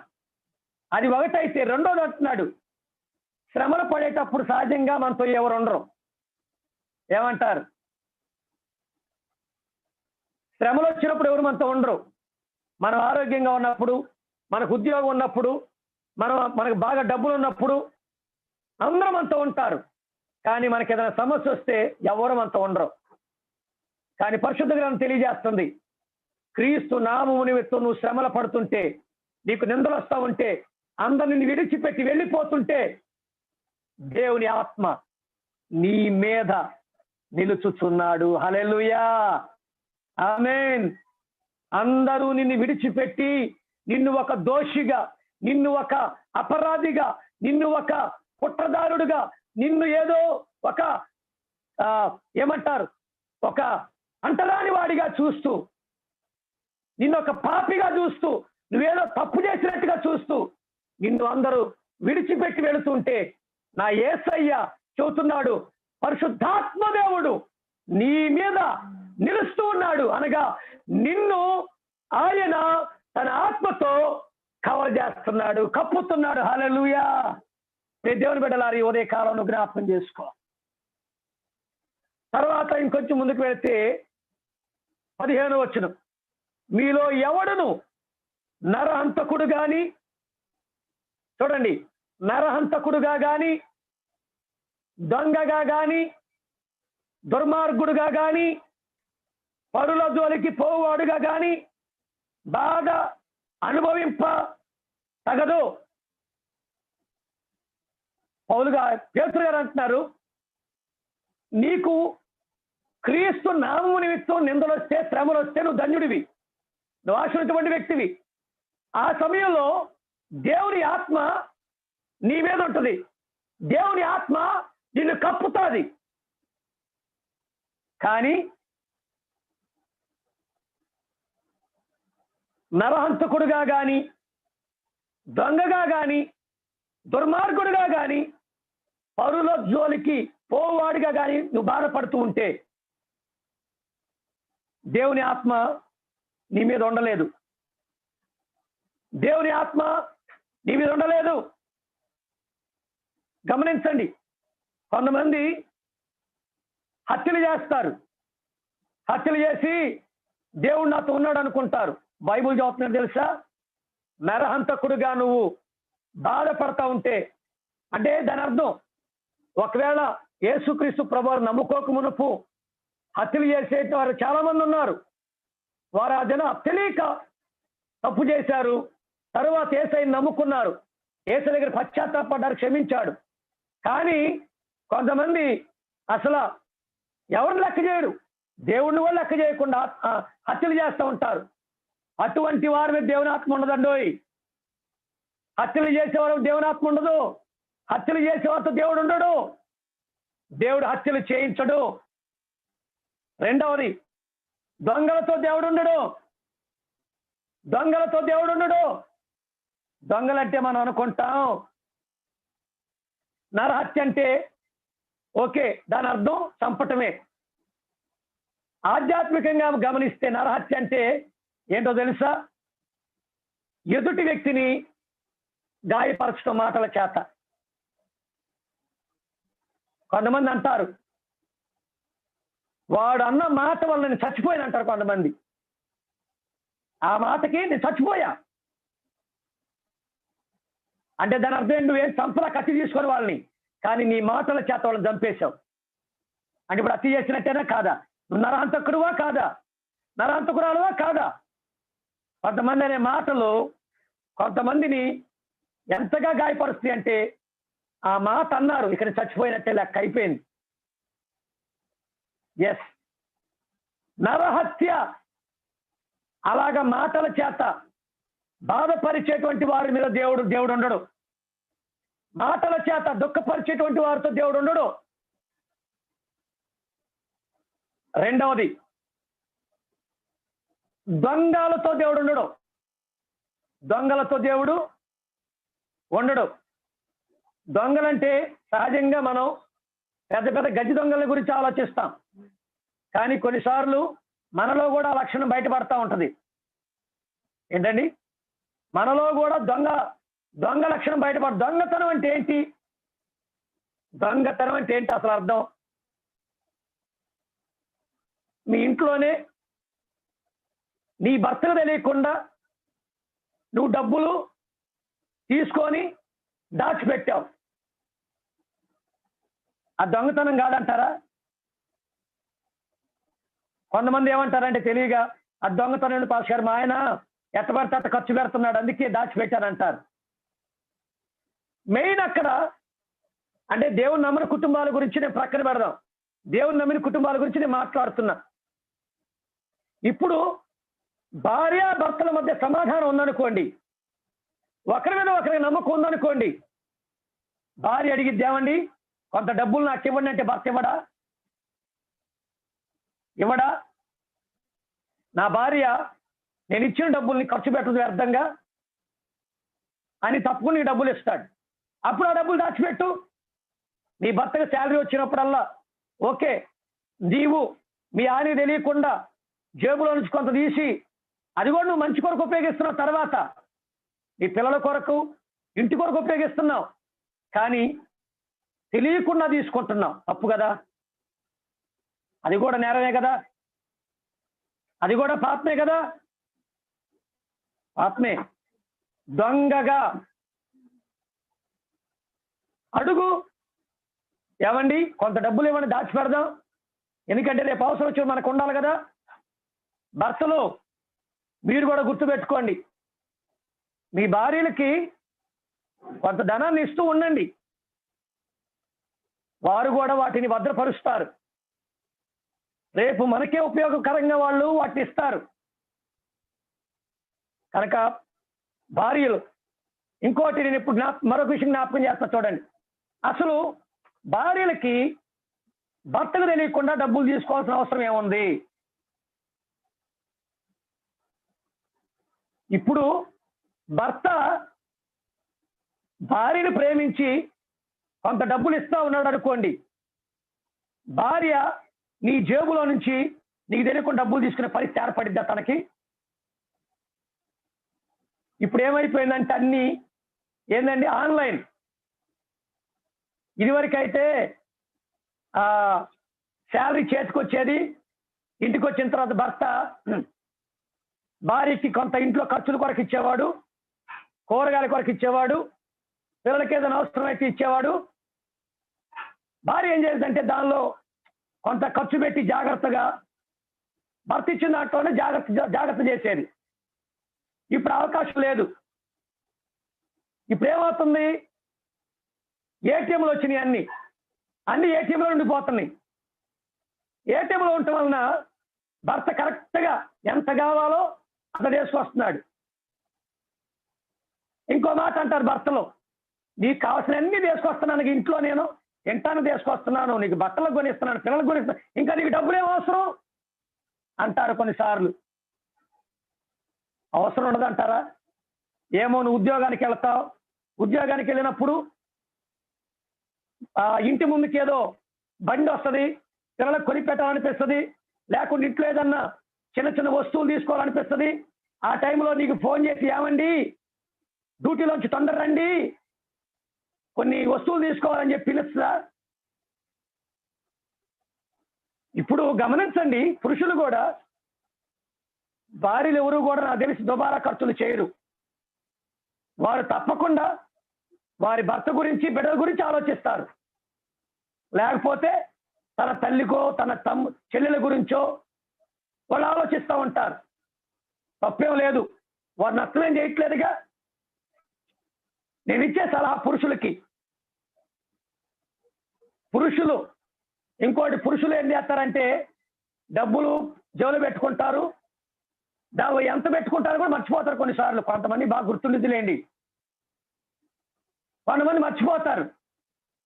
దానిలో ఎంత తీసినా కూడా ఎవరికి అర్థం కాదు, ఆయనకి ఆ గుర్తుండదు. ఇప్పుడు పురుషుడా, నీ భార్యను ఎందుకు దొంగగా చేయాలా?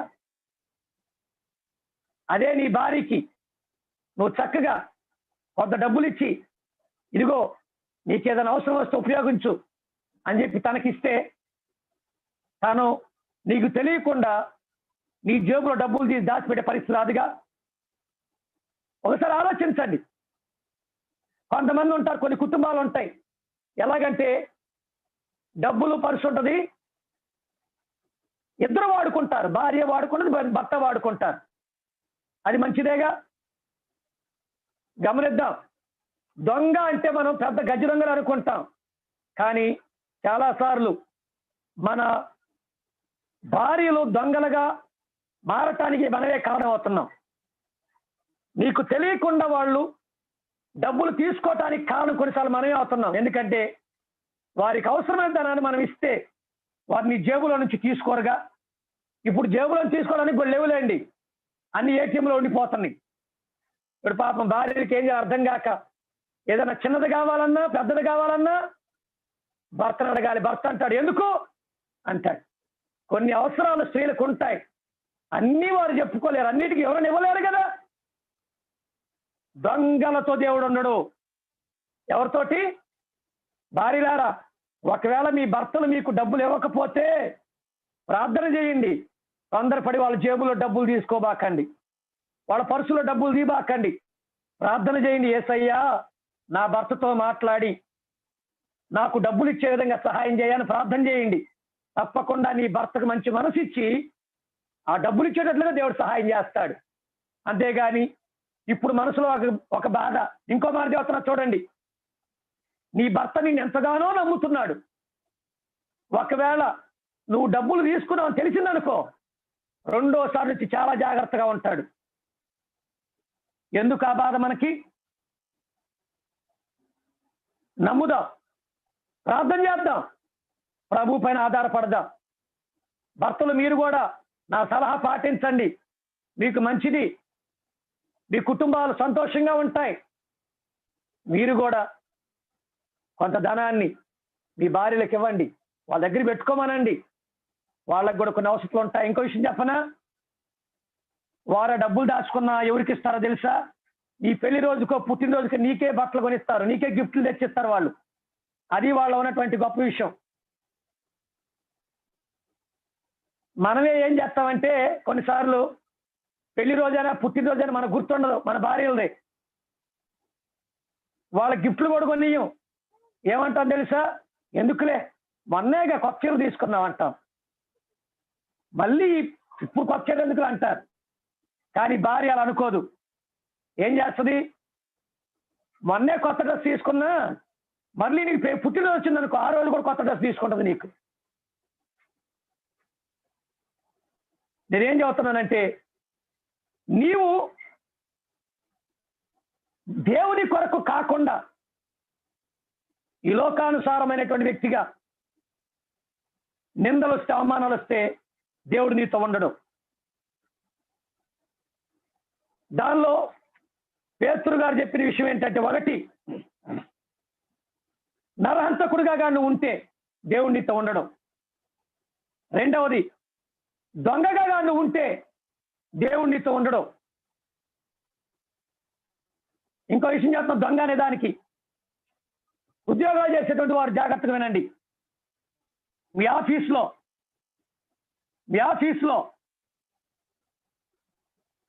ఏ చిన్నది కూడా మీరు సొంతమైనటువంటి వారి కొరకు వాడుకుంటే అది కూడా దొంగతనమే. ఆఫీస్కి సంబంధించిన వాటిని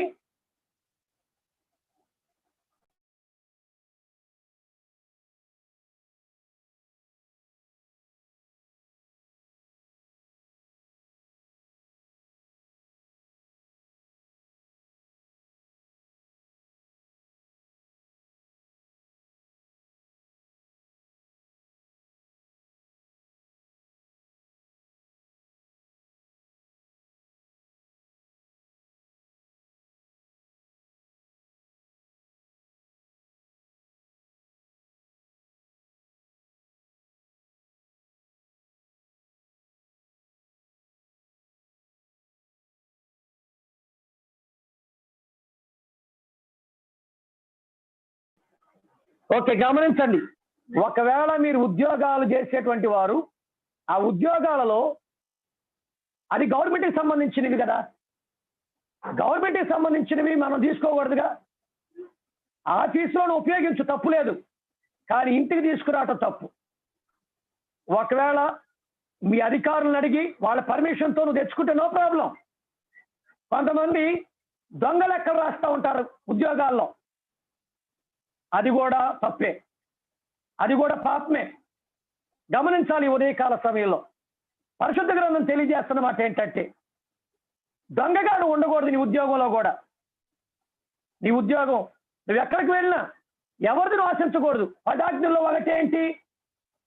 10 ఆజ్ఞలో ఒకటి, నువ్వు ఎవరిని ఆశించకూడదు అని 10 ఆజ్ఞలో రాయబడింది. అవునా కాదా? నువ్వు ఎవరిని ఆశించకూడదు. ఆశించావంటే దేవుడు నీతో ఉండడు అని అర్థం. తర్వాత చూడండి, దుర్మార్గుడుగా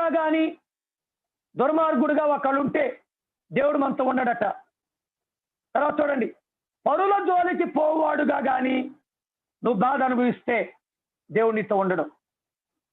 పరుల జోలికి పోతున్నావు అనుకోండి ఒకసారి నువ్వు, అంటే కొంతమందికి అలవాటు. మొన్న మా అమ్మ చెబుతుంది, మా ఊర్లో ఒకరు మందు తాగి దారిలో నుంచి వస్తా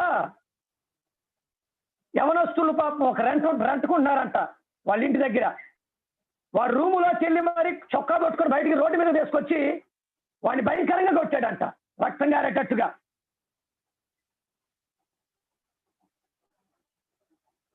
కొంతమంది ఇట్లా చేస్తూ ఉంటారు. కొంతమందికి ఊరకుంటే ఇష్టం ఉండదు, వాళ్ళని కదిలించుకుంటారు, వీళ్ళని కదిలించుకుంటారు. తర్వాత ఏం చేస్తారంటే సమస్య వచ్చిన తర్వాత ఏడుస్తూ కూర్చుంటా ఉంటారు. ఇంకా ఏమంటారంటే దేవుడు మాకు తోడుగా లేడండి అంటారు. అది కరెక్ట్ కాదు. ఆ సమయంలో దేవుడు నీకు తోడుగా ఉండడు. ఎప్పుడు దేవుడు తోడుగా ఉంటాడు అంటే, క్రీస్తు నిమిత్తం నీకు నిందలు వస్తున్నాయి కదా, అవమానాలు వస్తున్నాయి కదా, అప్పుడు నువ్వు బాధపడొద్దు, దేవుడు నీతో ఉన్నాడు. పరిశుద్ధాత్మ దేవుడు నీ మీద ఉన్నాడు. నువ్వు సంతోషించు, ఆనందించు, దేవుని ఘనపరచు, దేవుని మహిమపరచు. తర్వాత అంటున్నాడు 16వ వచనం, ఎవడైనను క్రైస్తవుడైనందుకు బాధ అనుభవించిన ఎడలా, చూడండి అంత చక్కని మాట అండి, ఎవడైనను క్రైస్తవుడైనందుకు బాధపడితే, బాధను అనుభవిస్తే అతడు సిగ్గుపడక ఆ పేరును బట్టి దేవుని మహింపరచవలెను. హల్లెలూయా. గమనించండి, కొన్నిసార్లు నేను దేవుని నమ్మిన వ్యక్తిని, నేను క్రైస్తవుని అని చెప్పుకోవటానికి సిగ్గుపడతారు చాలా మంది. కానీ బైబిల్ ఏం చెబుతా ఉంది? నువ్వు క్రైస్తవుడు అయినందుకు నేను ఎవరైనా బాధ పెడుతున్నారా? యేసయ్య నమ్మినందుకు నేను ఎవరైనా బాధ పెడుతున్నారా? నువ్వు యథార్థంగా జీవిస్తున్నందుకు ఎవరైనా బాధ పెడుతున్నారా? నువ్వు పరిశుద్ధంగా జీవిస్తున్నందుకు ఎవరైనా బాధ పెడుతున్నారా? ఆయన అంటున్నాడు, నువ్వు సిగ్గుపడొద్దు ఆ సమయంలో. నువ్వు దేవుని నమ్ముకున్నావు అని చెప్పి తిడుతున్నారు ఆఫీసులో. అరే అందరు చూస్తున్నారు నన్ను, ఇవి నన్ను అంటే సిగ్గుపడొద్దు. నీ వీధిలో నువ్వు యేసయ్యను నమ్ముకున్నావని నీ బంధువులు స్నేహితుల మధ్య అందరు నేను తిడుతున్నారా, హేళన చేస్తున్నారా? ఫంక్షన్కి వెళ్ళామనుకోండి, సపోజ్ ఆ ఫంక్షన్కి వెళ్ళినప్పుడు అన్యులు, నీ బంధువులు అందరూ అక్కడ అన్యులు అనుకోండి, నీ ఒక్కడే ప్రభువుని నమ్ముకున్నావు గనక వాళ్ళందరూ నేను హేళన చేస్తున్నారనుకోండి, అప్పుడు సిగ్గుపడొద్దు. అరే రే నేను వాళ్ళందరూ చూడనంత సిగ్గుపడొద్దు. అయ్యో నేను ఎందుకు ఇట్లా యేసయ్యను అనుకోవద్దు, సిగ్గుపడొద్దు. బైబుల్ చదువుతున్న మాట, ఈరోజు దేవుడు చదువుతున్న మాట ఏంటంటే, సిగ్గుపడక అసలు ఆ పేరును బట్టి దేవుని మహిమపరచమంటున్నాడండి పేతురు గారు. హల్లెలూయా. అసలు నువ్వు క్రైస్తవుడు అయినందుకు దేవుని మహిమపరచమంటున్నాడు పేతురు గారు. అసలు ఆ పేరు కలిగి ఉన్నందుకు దేవుని మహిమపరచమంటున్నాడు. హల్లెలూయా, ఆమేన్. దేవుని బిడ్డలారా, ఈ ఉదయకాల సమయంలో దేవుడు నీ తనతో చెప్పేది అదే. 19వ వచనం ఒకసారి చూద్దాం. 19వ వచనం ఇంగ్లీష్ లో ఈ విధంగా ఉంది, so then those who suffer according to God's will should commit themselves to their faithful creator and continue to do good అనుంది. తెలుగులో ఏముంది? కాబట్టి దేవుని చిత్త ప్రకారము బాధపడువారు సత్ప్రవర్తన గలవారై నమ్మకమైన సృష్టికర్తకు తమ ఆత్మలు అప్పగించుకొనవలెను అంటున్నాడు. హల్లెలూయా. గమనించండి ప్రియ దేవుని బిడ్డలారా, నీ జీవితంలో గుర్తుపెట్టుకోండి, ఏ శ్రమల గురించి మనం సంతోషించాలో. నీవు దుర్మార్గ పని చేసినందుకు, చెడ్డ పని చేసినందుకు, అబద్ధం ఆడినందుకు, దొంగతనం చేసినందుకు, నరహత్య చేసినందుకు నీకు బాధ కలిగితే కాదు దేవునితో ఉండేది. దాన్ని బట్టి నువ్వు సంతోషించకూడదు. ఈ రోజుల్లో చెడ్డ పని చేసి సంతోషించేవారు చాలా మంది ఉన్నారు. తాగుబోతులను గమనించండి. కొంతమంది వాడు అంటాడు, ఒరే నాలాగా ఎవడు తాగలేడని గర్వంగా చెప్పుకుంటాడు. సిగ్గుపడాలి ఆ విషయంలో. వాస్తవంగా కొంతమంది ఉంటారు తిరుగుబోతులు, నాలాగా ఎవడుండరా అంటాడు. కొంతమంది హత్యలు చేసిన వాళ్ళు గొప్పగా చెప్పుకుంటా ఉంటారు, ఇన్ని హత్యలు చేశాను నేను, ఎంత చేశాను నేను. చెడ్డ పనులు. వాస్తవంగా ఆ పనులను బట్టి మనం సిగ్గుపడాలి. ఆ చెడ్డ పనులు బట్టి సిగ్గుపడాలి. దేవుడు ఆ సమయంలో అంత ఉండలేడు. పాపం ఉన్న దగ్గర పరిశుద్ధుడు అనేసై ఉండలేడు. కానీ దేవుడు పాపిని ప్రేమిస్తున్నాడు. నీ పాపంలో నువ్వు ఉన్నావు, ఆయన నిన్ను ప్రేమిస్తున్నాడు. ఆ పాపం నుంచి నేను విడిపించాలని కోరుకుంటున్నాడు.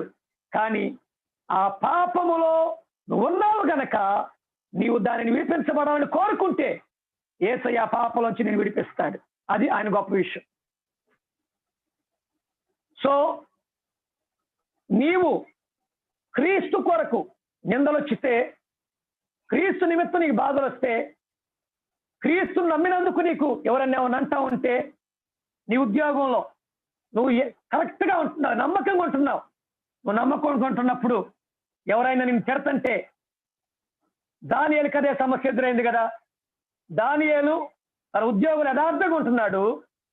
అందుకని మిగిలిన వారందరూ ఏం చేశారంటే దానియేలుని సింహాల బోన్లో వేయించారు.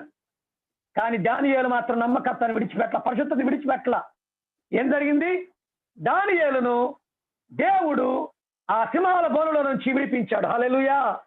ఎస్, నువ్వు యథార్థంగా జీవిస్తున్నావా? నీ ఉద్యోగంలో నమ్మకంగా ఉంటున్నావా? నీ ఇంట్లో నీ భర్తకు నమ్మకంగా ఉంటున్నావా? నీ భార్యకి నమ్మకంగా ఉంటున్నావా? ఎటువంటి చెడ్డ కార్యకలాపాల్లో నువ్వు పాలిభాగస్తుడుగా ఉండకుండా పరిశుద్ధమైన జీవితం జీవిస్తున్నావా? అందుకు నీకు శ్రమలు వస్తున్నాయా? అందుకు నీకు బాధలు వస్తున్నాయా? అందుకు నీకు నిందలు వస్తున్నాయా?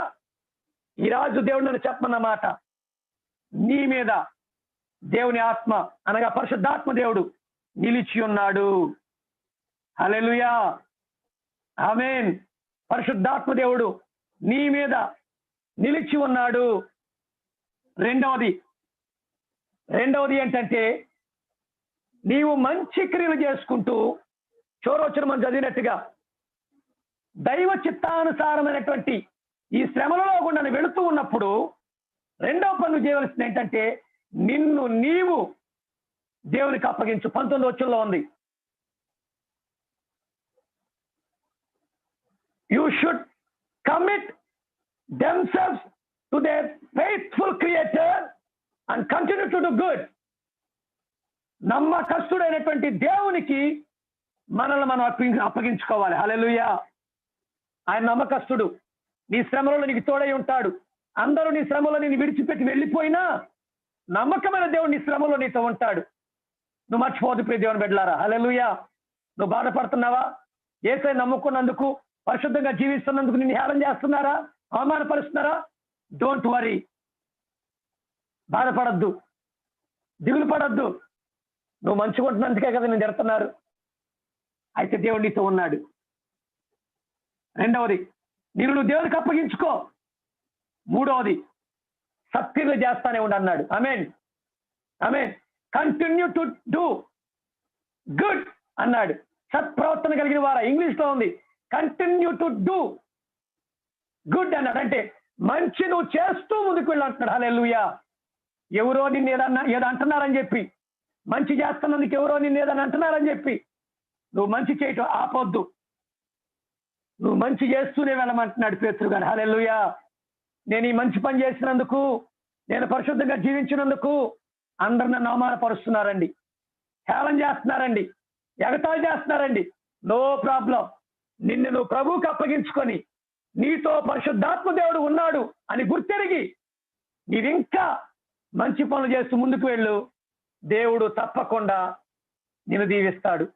ఈ యొక్క శ్రమల తర్వాత సంతోషం ఉందని గుర్తుపెట్టుకో. ఈ శ్రమల తర్వాత ఆనందాన్ని గుర్తుపెట్టుకో. ఈ శ్రమల తర్వాత నీవు పరలోక రాజ్యంలో, నిత్య రాజ్యంలో దేవుడితో ఉండబోతున్నావు గుర్తుపెట్టుకో. కనుక ఈ భూమి మీద మనకు వచ్చేటువంటి నిందలు, అవమానాలలో సంతోషిస్తూ దేవుడు మనతో ఉన్నాడు అని ఆనందిస్తూ దేవునికి మనల్ని అప్పగించుకొని మంచి చేస్తూ ముందుకు వెళదాం. తప్పకుండా దేవుడు మనల్ని దీవిస్తాడు. ఆమేన్, ఆమేన్. ప్రార్థన చేసుకుందాం. వాక్యం కొరకు ప్రార్థన చేద్దాం. ఈ రోజున దేవుని నువ్వు నమ్మినందుకు నీకు శ్రమలు వస్తున్నాయా? యేసయ్యను నమ్ముకున్నందుకు నేను ఇబ్బంది పెడుతున్నారా, బాధ పెడుతున్నారా, దుఃఖ పెడుతున్నారా? నీవు క్రైస్తవుడు అయినందుకు బాధ పెడుతున్నారా? బైబిల్ చెబుతుంది ఈ రోజున, ప్రియ తమ్ముడు, చెల్లి, నీతో ఎవరున్నా లేకపోయినా ఏ పరిశుద్ధాత్మ దేవుడు నీతో ఉన్నాడు. నీ శ్రమలో, నీ నిందల్లో, నీ ఆఫీసులో నిన్ను అవమానపరుస్తున్నారా, హేళన చేస్తున్నారా? నీ ఇంట్లో నిన్ను అవమానపరుస్తున్నారా, హేళన చేస్తున్నారా? నీ బంధువులు నిన్ను అవమానపరుస్తున్నారు, హేళన చేస్తున్నారా? యేసయ్యను నువ్వు నమ్ముకున్నందుకు, నువ్వు నమ్మకంగా జీవిస్తున్నందుకు, నువ్వు పరిశుద్ధంగా జీవిస్తున్నందుకు. అయితే ఈ యొక్క ఉదయం దేవునితో చెప్తున్న మాట, నన్ను చెప్పమంటున్న మాట నేను చెబుతున్నా. ఆ శ్రమలలో సంతోషించు. కారణం, నీ కొరకు పరలోక రాజ్యం ఉంది. రెండవది, నీతో పాటు నీ శ్రమలలో పరిశుద్ధాత్మ దేవుడు నిన్ను ఆవరించి ఉన్నాడు. మూడవది, గుర్తుపెట్టుకో, ప్రార్థన చేయి సమయంలో. ఎవరు మౌనంగా ఉండొద్దు. ప్రతి ఒక్కరూ ప్రార్థన చేయండి సమయంలో. ప్రతి ఒక్కరూ ప్రార్థన చేయండి సమయంలో. మూడవది, నీవు క్రైస్తవుడు అయినందుకు దేవుని మహింపరచు. నీవు క్రైస్తవుడు అయినందుకు మహింపరచు దేవుని. ఎందుకు ప్రభు నాకు ఈ శ్రమలు అని చెప్పి నువ్వు బాధపడద్దు. ప్రభు, నేను క్రైస్తవుడు అయినందుకు, నేను నీ బిడ్డనైనందుకు నన్ను ఈ విధంగా అంటున్నాడు, నీకు స్తోత్రం అని చెప్పమంటున్నాడు ఆ పరిశుద్ధుడైన పౌలు, ఆ పేతురు. తర్వాత నాలుగవది, నిన్ను నీవు ప్రభువుకి అప్పగించుకో. ఆయన నమ్మకస్తుడు, నిన్ను విడిచిపెట్టడు. ఆయన నిన్ను విడిచిపెట్టడు, నమ్మకస్తుడు ఆయన. ఐదవది, నీవు మంచి క్రియలు, సత్క్రియలు చేస్తూనే వెళ్ళు. సత్క్రియలు ఆపివేయొద్దు. కనుక ఈ ఒక ఉదయం దేవుడితో మాట్లాడిన మాటలను బట్టి ప్రతి దేవుని బిడ్డలారా ప్రభువును స్తుతించు. క్రైస్తవుడైనందుకు సంతోషించాలి అని చెప్పాడు దేవుడు. ఎందుకంటే దేవుడు మనం చెప్పిన మాటలు ఒకసారి జ్ఞాపకం చేసుకుని ప్రభువును స్తుతించగలవా? ఒకవేళ ప్రభువుని నమ్మిన నీవు నరహత్య చేసే వ్యక్తిగా, దొంగగా, ఇంకా దుర్మార్గుడిగా, పరుల జోలికి వెళ్ళి బాధలు తెచ్చుకునేవాడిగా ఉన్నట్లయితే ఈరోజు దేవుడు నిన్ను దర్శిస్తున్నాడు. ఈరోజు పరిశుద్ధాత్మ నీతో మాట్లాడుతూ ఉన్నాడు. నువ్వు ప్రభుకి అప్పగించుకోమని చెబుతూ ఉన్నాడు. ఆయన నిన్ను ప్రేమిస్తానని చెబుతున్నాడు. దేవుని బిడ్డ, ఈ ఉదయం దేవుడు నిన్ను ప్రేమిస్తూ చెబుతున్న మాటలు నువ్వు లోబడగలవా? నీవు ఆయన మాటకు విధేయత చూపగలవా? ప్రభు కొరకు పరిశుద్ధమైన జీవితాన్ని జీవించడానికి ఆయనకు అప్పగించుకొని నీవు శ్రమలలో దేవుడు నీతో ఉన్నాడని గుర్తెరిగి తండ్రికి అప్పగించుకొని నీవు ఆయన నీతో ఉన్నాడు. ఆయన నీతో ఉన్నాడు. పరిశుద్ధాత్మ నీతో ఉన్నాడు. పరిశుద్ధాత్మ నీతో ఉన్నాడు. ఆయన నీ జీవితంలో సంతోషంతో నింపుతాడు, ఆనందంతో నింపుతాడు, నీ జీవితంలో మేలుతో నింపుతాడు. స్తుతించు దేవుని, ఘనపరచు దేవుని. హల్లెలూయా. నీవు ఎదుర్కొంటున్నావా? నీ ఉద్యోగంలో, కుటుంబంలో సమస్యలు, ఇబ్బందులు, వ్యాధులు, క్రీస్తు నిమిత్తం అవన్నీ నువ్వు అనిపిస్తున్నావా? సంతోషించు ప్రభుని మహిమపరచు. దేవా, నీ నామాన్ని బట్టి నాకు వచ్చి, నీ సమస్యలను బట్టి కొందనాలని చెప్పు. నీ నామాన్ని బట్టి నాకు వచ్చిన నిందలను బట్టి నీ కొందనాలని చెప్పు. నీ నామాన్ని బట్టి నాకు వచ్చినటువంటి ఈ యొక్క పరిస్థితులను బట్టి నీ కొందనాలని చెప్పు. ప్రియ దేవుని బిడ్డ, హల్లెలూయా. దిగులు పడద్దు, చింతించొద్దు, ప్రభుకి మహిమ చెల్లించు. హల్లెలూయా, హల్లెలూయా. ప్రతి ఒక్కరు గణపరచుదాం ఈ సమయంలో, ప్రతి ఒక్కరు మహిమపడదాం ఈ సమయంలో. హల్లెలూయా. దేవా నీకు స్తోత్రాలు, యేసయ్యా నీ కొందనాలు. పరిశుద్ధాత్మ దేవుడు నన్ను చెప్పమంటున్నాడు. పరిశుద్ధాత్మ దేవుడు నీ మీద నిలుచుచున్నాను అని చెప్తున్నాడు. హల్లెలూయా. పరిశుద్ధాత్మ దేవుడు నీ మీద నిలుచుచున్నాడు. ఆయన నీ కుటుంబం మీద నిలుచుచున్నాడు. నీ కుటుంబంలో ప్రతి వ్యక్తి మీద నిలుచుచున్నాను అని చెబుతున్నాడు. హల్లెలూయా. ధైర్యంగా ఉండు. నీకు కలిగిన పరిస్థితుల్లో, దుఃఖకరమైన పరిస్థితుల్లో ధైర్యంగా ఉండు. ఆయన నీతో ఉన్నాడు. నీ ప్రక్కన ఎవరు లేకపోవచ్చు, కానీ దేవుడు నీతో ఉన్నాడు. దేవుడు నీతో ఉన్నాడు. ఆ పరిశుద్ధాత్మ నీతో ఉన్నాడు. పదే పదే ఆయన నన్ను చెప్పమంటా ఉన్నాడు. నీ భార్య నీ పక్కన లేకపోవచ్చు, నీ భర్త నీ ప్రక్కన లేకపోవచ్చు, నీ కొలీగ్స్ నీ ప్రక్కన లేకపోవచ్చు, నీ యొక్క స్నేహితులు నీ ప్రక్కన లేకపోవచ్చు, కానీ పరిశుద్ధాత్మ దేవుడు నీ ప్రక్కన ఉన్నాడు. ఆయన నీ మీద ఆవరించి ఉన్నాడు. ఆయన ఉండగా మనకేంటండి బాధ? ఆయన ఉండగా మనకెందుకు దిగులు? స్తుతించు ప్రభుని, స్తుతించు ప్రభుని. పరిశుద్ధాత్మ దేవుడు మన మీద ఉన్నప్పుడు ఏం జరిగిందో తెలుసా? దుఃఖము నాట్యంగా మార్చబడుతుంది. ఆది కాండంలో, సృష్టి ప్రారంభంలో అగాధ జలముల పైన పరిశుద్ధాత్ముడు అల్లాడుతున్న సమయంలో తండ్రి మాట సెలవిచ్చినప్పుడు అక్కడ అద్భుతం, చీకటి తీసివేయబడి వెలుగొచ్చింది. నీ మీద కూడా పరిశుద్ధాత్మ దేవుడు నిలుచున్నానని చెబుతున్నాడు. నీలో ఉన్నటువంటి ప్రతి చీకటి శక్తులు యేసు నామములో తొలగిపోబోతున్నాయి. స్తుతించు దేవుని. ఆమేన్. హల్లెలూయా, హల్లెలూయా. రబా. Holy Spirit of God, I praise you. I worship you, God. Hallelujah. There are many people are persecuting. అనేక మంది హింసించబడుతున్నారు క్రీస్తు కొరకు. వారితో పరిశుద్ధాత్మ దేవుడు ఉన్నాడు. ప్రజలందరూ విశ్వాసులు విడిచిపెట్టి వెళ్ళిపోయిన వారిని పరిశుద్ధాత్మ దేవుడు వారిని నిలిచి ఉన్నాడు. ఇదిగో ఈ రోజున పరిశుద్ధాత్మ దేవుడు నీ మీద నిలుచుచున్నాడు అని చెప్తున్నాడు ఆయన. స్తుతించు దేవుని, పరిశుద్ధాత్మ దేవుని. వందనాలు, ఈ వందనాలు చెల్లించిస్తాం మీరు. హల్లెలూయా, హల్లెలూయా. దేవా నీకు స్తోత్రం. ఈ సమయంలో వాక్యం కొరకు మనం ప్రార్థన చేద్దాం. వాక్యం కొరకు మనం ప్రార్థన చేద్దాం. ఈ సమయంలో వాక్యం కొరకు మనం ప్రార్థన చేద్దాం. ప్రియ దేవుని బిడ్డలారా, అందరూ కూడా కొన్ని నిమిషాలు కళ్ళు మూసుకున్నట్లయితే వాక్యము కొరకు మనం ప్రార్థన చేద్దాం ఈ సమయంలో. హల్లెలూయా, హల్లెలూయా. దేవా నీకు స్తోత్రం, దేవా నీకు స్తోత్రం. ఈ సమయంలో వాక్యం కొరకు, అదేవిధంగా ముగింపు ప్రార్థన సాత్విక్ గారు ప్రార్థన చేస్తారు. నేను ఆశీర్వాదం ఇస్తాను.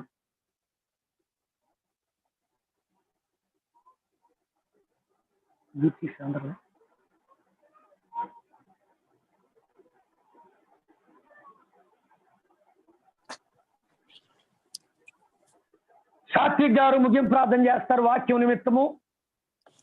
నేను ఆశీర్వాదిస్తాను. ఆ తర్వాత మనం ప్రభురాత్రి భోజనాలకు వెళతాం. హల్లెలూయా, హల్లెలూయా, హల్లెలూయా. స్తోత్రం, స్తోత్రం, స్తోత్రం ప్రభా. మహోన్నతుడా, మహిమ స్వరూపుడా, ఆరాధనకు యోగ్యుడా, గొప్ప దేవుడా, నిత్యుడవగ తండ్రి, సమాధానకర్తమైన యేసయ్యా, నీ ఘనమైన నామానికి లెక్కించలేని వందనాలు, స్తోత్రాలు, స్తుతులు చెల్లించుకుంటున్నాం ప్రభా. యేసయ్యా ప్రభా, నన్ను మీకే వేలాది వందనాలు. నేను శ్రేష్టమైన దినము ప్రభా, ఆదివారము ప్రభా, నీ పరిశుద్ధ దినము ప్రభా. నేను ప్రభా, నేను సంఘముగా కూడి మేమందరము ప్రభా నీ సన్నిధిలో గడుపుటకు నైనా, ఈ సన్నిధిలో ప్రభా నైనా ఈ సన్నిధి అనుభవించుటకు మాకు ఇచ్చిన గొప్ప ధనికరమైన భాగ్యం మీకు వేలాది వందనాలు. నానా మీకే లెక్కలేని స్తోత్రాలు, స్తుతులు చెల్లించుకుంటున్నాం ప్రభా. నాన్న ఈ భాగ్యము లేక ఎంతో మంది నశించిపోతున్నారు ప్రభా. నాన్న పాపములో కూరుకుపోతున్నారు ప్రభా. నన్ను మీకే వేలాది వందనాలు, స్తోత్రాలు. నాన్న మమ్మల్ని ప్రత్యేకపరిచి ప్రభా, ఈ రక్తంతో శుద్ధీకరించి మమ్మల్ని ప్రభా నానా ప్రభా అనేసి బిడ్డలుగా నీ యొక్కను చేర్చుకున్న గొప్ప దేవుడు అనేసి మీకే వేలాది వందనాలు, స్తోత్రాలు. కృతజ్ఞత అర్పణలు చెల్లించుకుంటున్నాం ప్రభా. నానా ప్రభా నానా దైవజనంలో ప్రభా నాన్న వాక్యము చెప్పి ఉంటుండగా ప్రభా నానా వాక్యం మా జీవితాల్లో ఫలింప చేయండి. నానా వాక్యం మా జీవితాల్లో జీవితాలను బలపరచుటకు నానా ప్రభా నేసే నానా వాక్యం ద్వారా మేము ఆశీర్వదించబడుటకు ప్రభా నానా వాక్యానుసారమైన జీవితాలు జీవించటకు కృప చూపించబడి కొంచెం వందనాలు. మొదటి పేతురు ప్రభా 4 ప్రభా 12 19 ప్రభా వచనాల్లో ప్రభా మీకు వందనాలు. ప్రభా మేము శ్రమలలో సంతోషించుట కృప చూపించండి.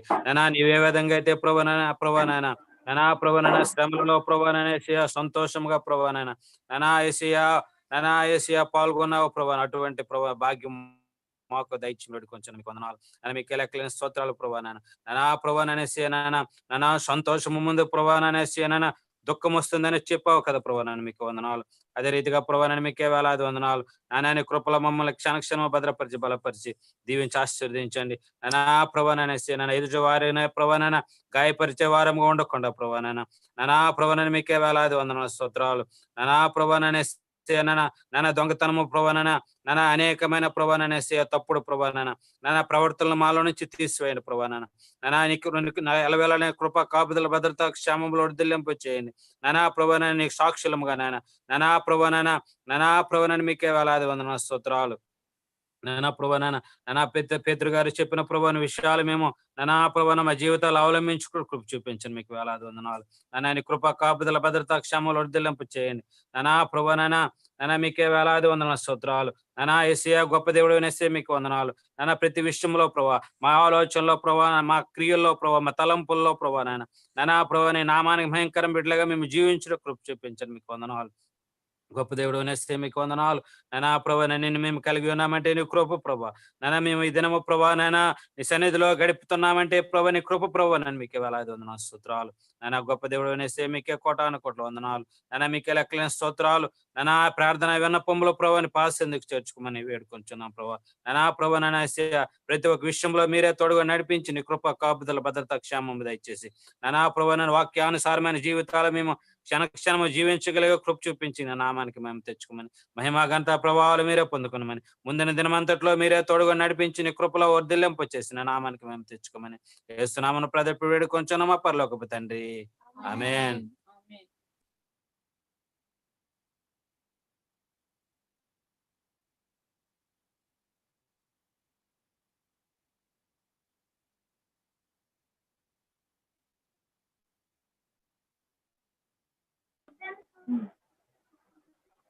మన తండ్రి అయిన దేవుని ప్రేమ, ప్రియ కుమారుడు రక్షకుడైన యేసుక్రీస్తు వారి కృప, పరిశుద్ధాత్మ కన్యన సావాస సన్నిధి ఇది మొదలు సదాకాలం మన తోడు నడిపించును గాక. ఆమేన్, ఆమేన్.